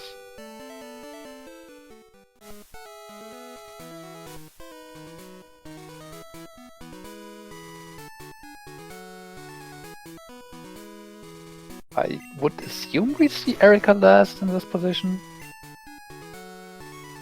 The few cut checks we have available are just so quick in compared to Erika.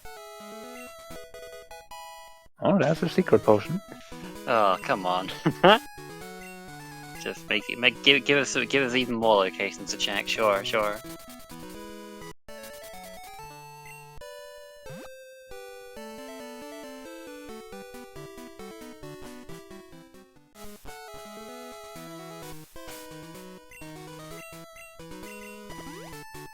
We did see the Drill PKM here being again in the bag for PhoenixRoost, so it is still out there.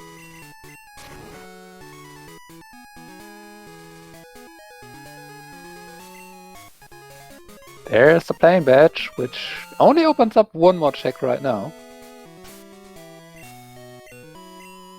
But we're getting closer.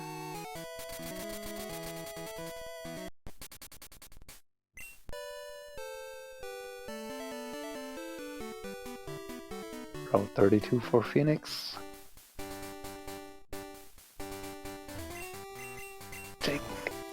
Getting another optional in there. This is, Yeah, you gotta turn just before that guy just went one tile too far. Got paralyzed out of it apparently again. Plain badge check here for the rising badge. Now, this does open up a bit more than one single check. We do now have back of mortar access for the waterfall, which means our progression is most likely on Elm. Because that's how the seed was going so far.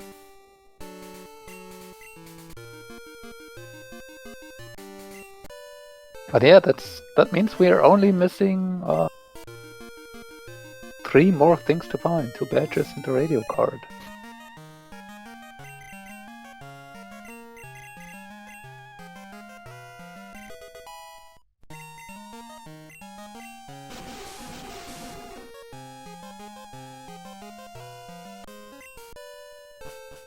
We do also now have all the way up to Victory Road and including E4 open to us, so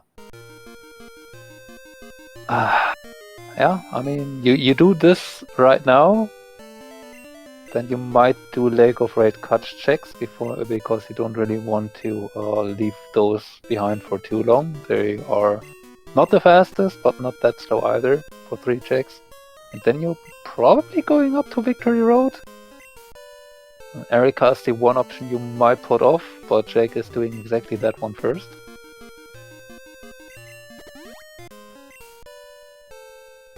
You want to do... You want to do like most of the stuff before going up Victory Road in case you do get... in case you are able to use Whirlpool with the items you get, but Erika is a bit of a longer check, so could take or leave that one. She does give you 2 items though, so we'll see if she's got anything. I mean, in terms of Whirlpool, we neither have HM nor badge yet, so there's actually reasonable consideration to Whirlpool maybe just being on silver and therefore not even necessary for anything. Yeah, I could see a strengthless Whirlpool of Seeds this time. Although we There's do have the Glacier badge now. We only need to find one more badge and a radio card. We do have still a few more items in here.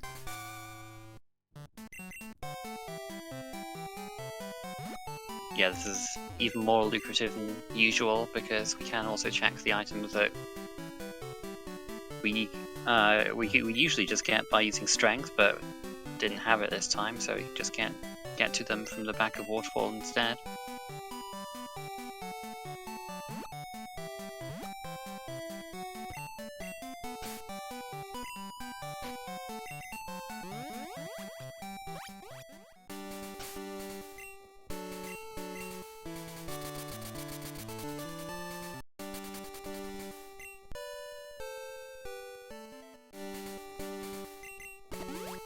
We are going to see those cut checks though in Lake of Rage, see if Whirlpool shows up here.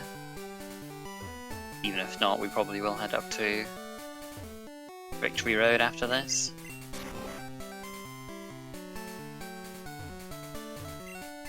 Crab Hammer, it's back! Don't need that anymore.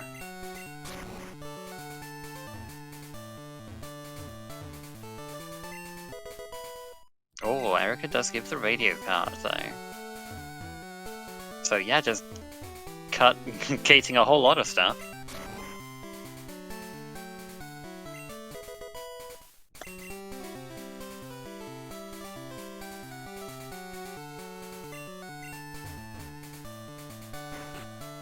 Could be good or bad for Jake, depending on.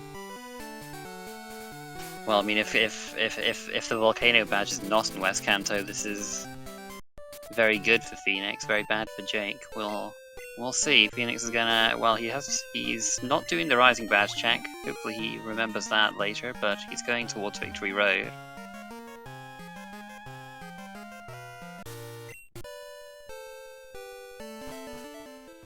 Level 50 Cloister, just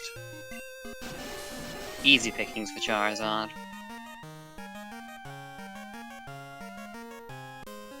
You could have made this Cloister also work with what we had in terms of TMs, but it's just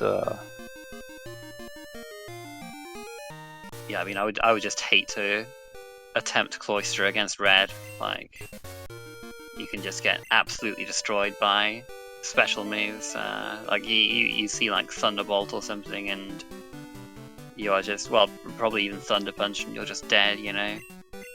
I would say even Spark can ruin your life pretty much if your Red has any decent special attack.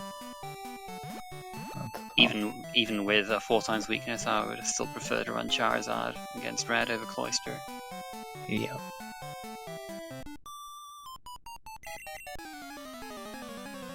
But yeah, they're both going towards Victory Road from different angles here.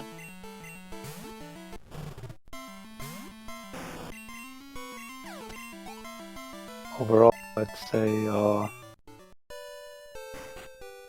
Jake is in a slightly better position here, although the radio card does also give him the option to do a few more bad checks out of it. Yeah, a lot of it really hinges as to whether the Volcano Badge is in Victory Road. It'll be big for Phoenix if it is. If not, then looks like it may well be in West Kanto.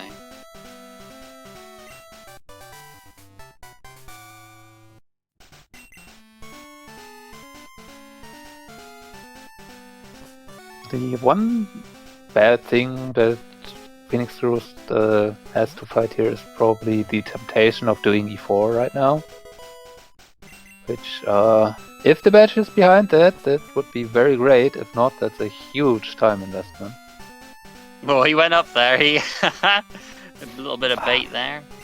I mean, for PhoenixRoost, there's really not much reason to not at least take the fly point, because PhoenixRoost is down to what, Erika and E4 at this point? I don't think we have seen Lake of Rage cut yet. We've seen Lake of Rage cut. He did not do the Rising Badge check on Elm though. So I mean, I think he just forgot about that, because you would do that if you're in New Barktown. Yeah. So Phoenix definitely take the fly point, then probably do Erika first, and then go to E4 if Erika has nothing. But yeah, Jake also taking the fly point here. Has less reason to do so right now, with a few more options available. But decides to anyway.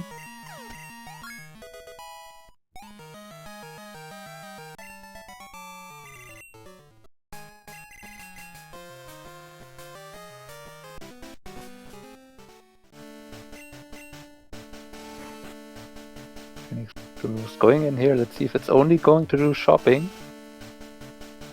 Again, I probably would still do Erika in this position first. This has been a full clear seat up until this point, so there's not much reason to expect that your opponent will skip Erika. And if it's E4, there's not much reason to expect your opponent to rush E4 either here.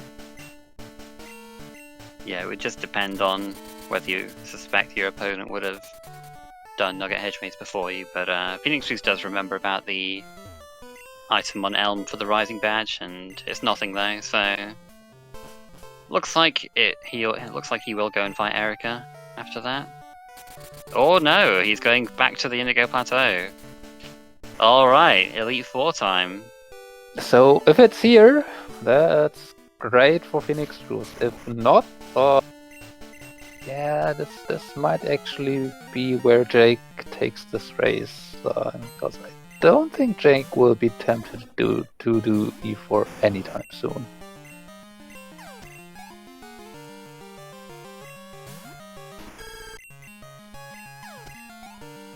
Do see Jake over on the way to Brock though. Still needs to find the Plane Badge to then find the Rising Badge to eventually find the Glacier Badge. Which does take a certain amount of time. And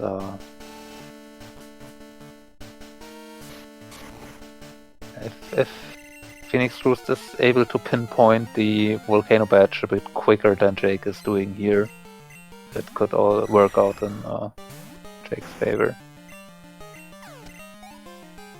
Looking forward to Elite Four giving us strength access or something like that.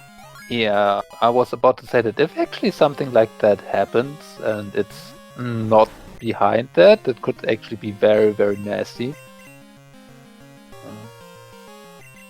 Oh right, Jeff, like, yeah, the boat.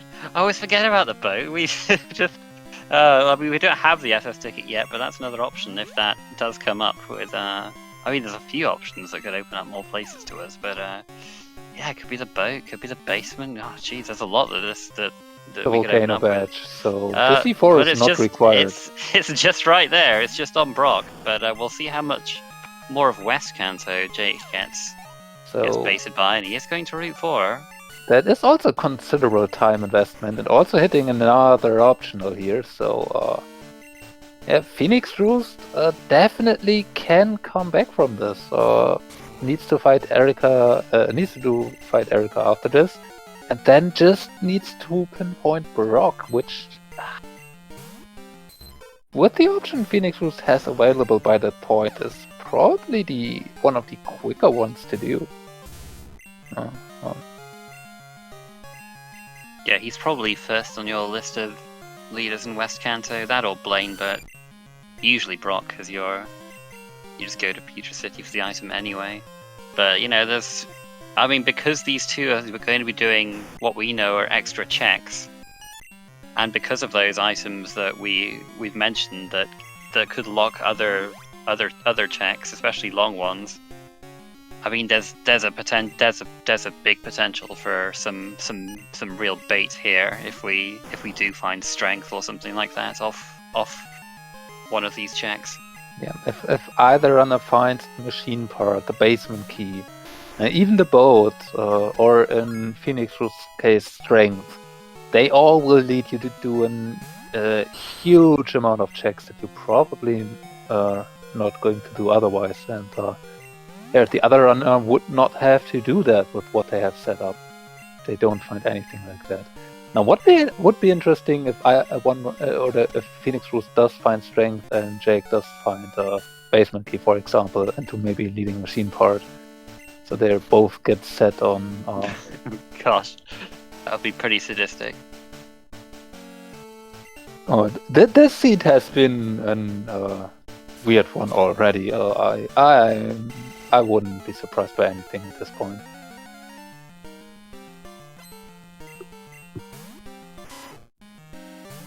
Nope, that hidden item is not in this mode yet, Jake. That would be for the brackets.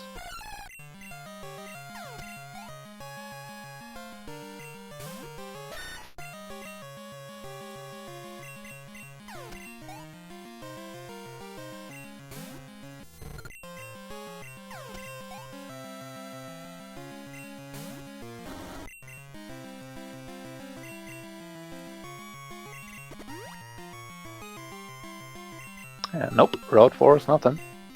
Alright, so Jake but no bait at least. So Jake will be forced back into...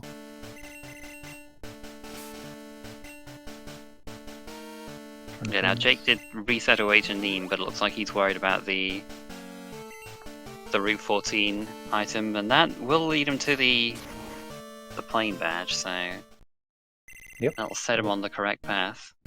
Which then will give him the Rising badge and the opportunity to do more mortar where the Glacier badge is located. So yeah, PhoenixRoost is on a timer here. And with Victory Road and all of the Total Falls already done, there's really not much else that the Rising badge could lead Jake to do.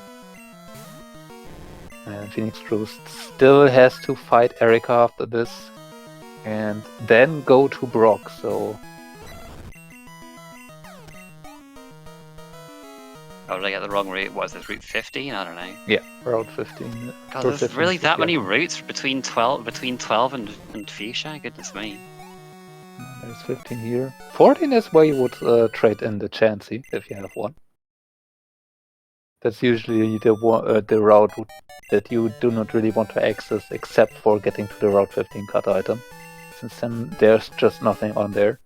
Just trainer fights.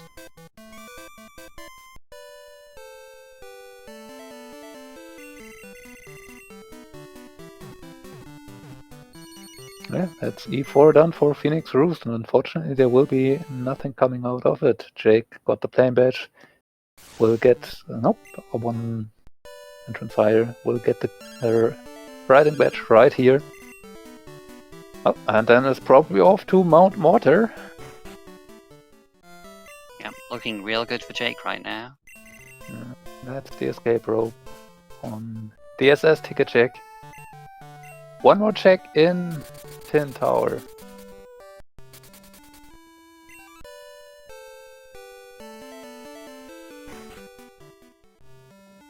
Jake taking a quick look at his reflection. It is looking good.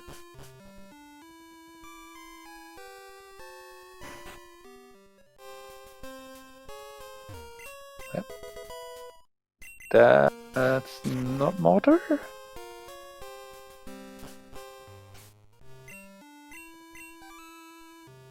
Oh, going for the cut check here, which is fine.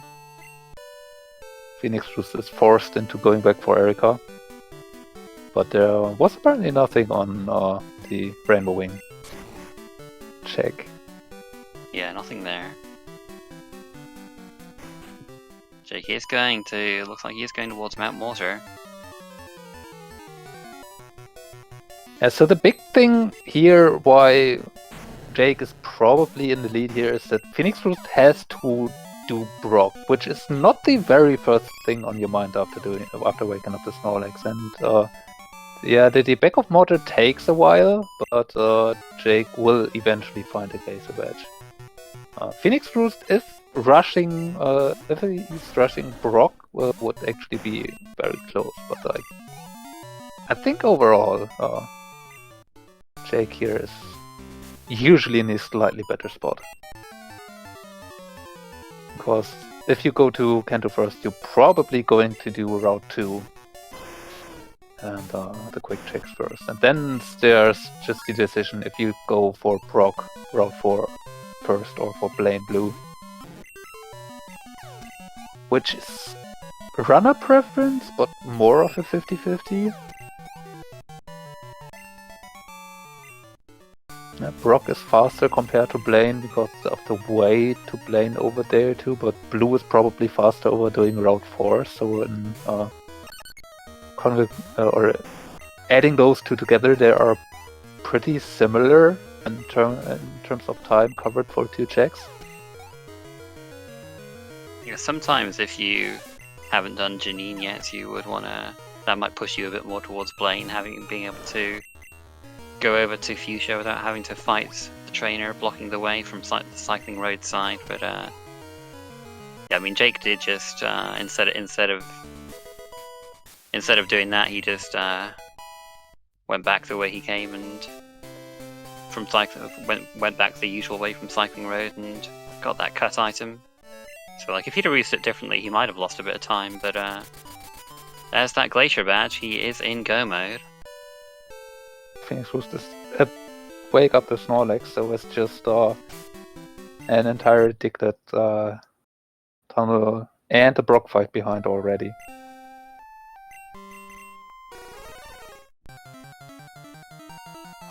Jake, did you talk to... Oh, and I just missed it.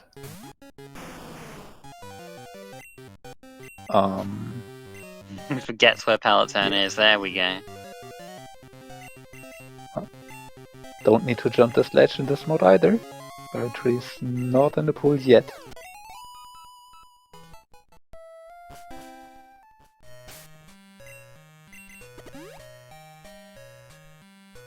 Doing a victory lap around Oak. Oh yeah. Now Jake has Mount Silver access and the ability to fight Red. And that is what this race is all about. Whoever manages to defeat Red first is the winner. PhoenixRoost going into Pewter. See if it's an immediate Brock or if we do get to see Viridian first. Yep, that's the latter, which I was pretty much expecting, and also running into the option. Unfortunate. Oh yeah, that guy. That guy, yeah, he has claimed many a racer. Yeah.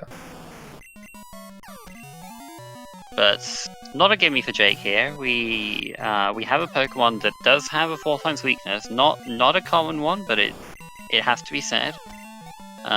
We can, I mean, even we can probably stall rock moves out in general, though, but it could cost us some time. And, you know, always potential for these Pokemon to have more than one rock move if we're really unlucky. Who knows? You've always got to be a little worried if you're running something like Charizard. Yeah, Red does not have the nickname the Great Equalizer for nothing, so there can be some very bad things that happen. Protect probably not something we want to have against Red. It would be nice, but it doesn't really help us. Yeah. We have seen already what running a 4x weakness can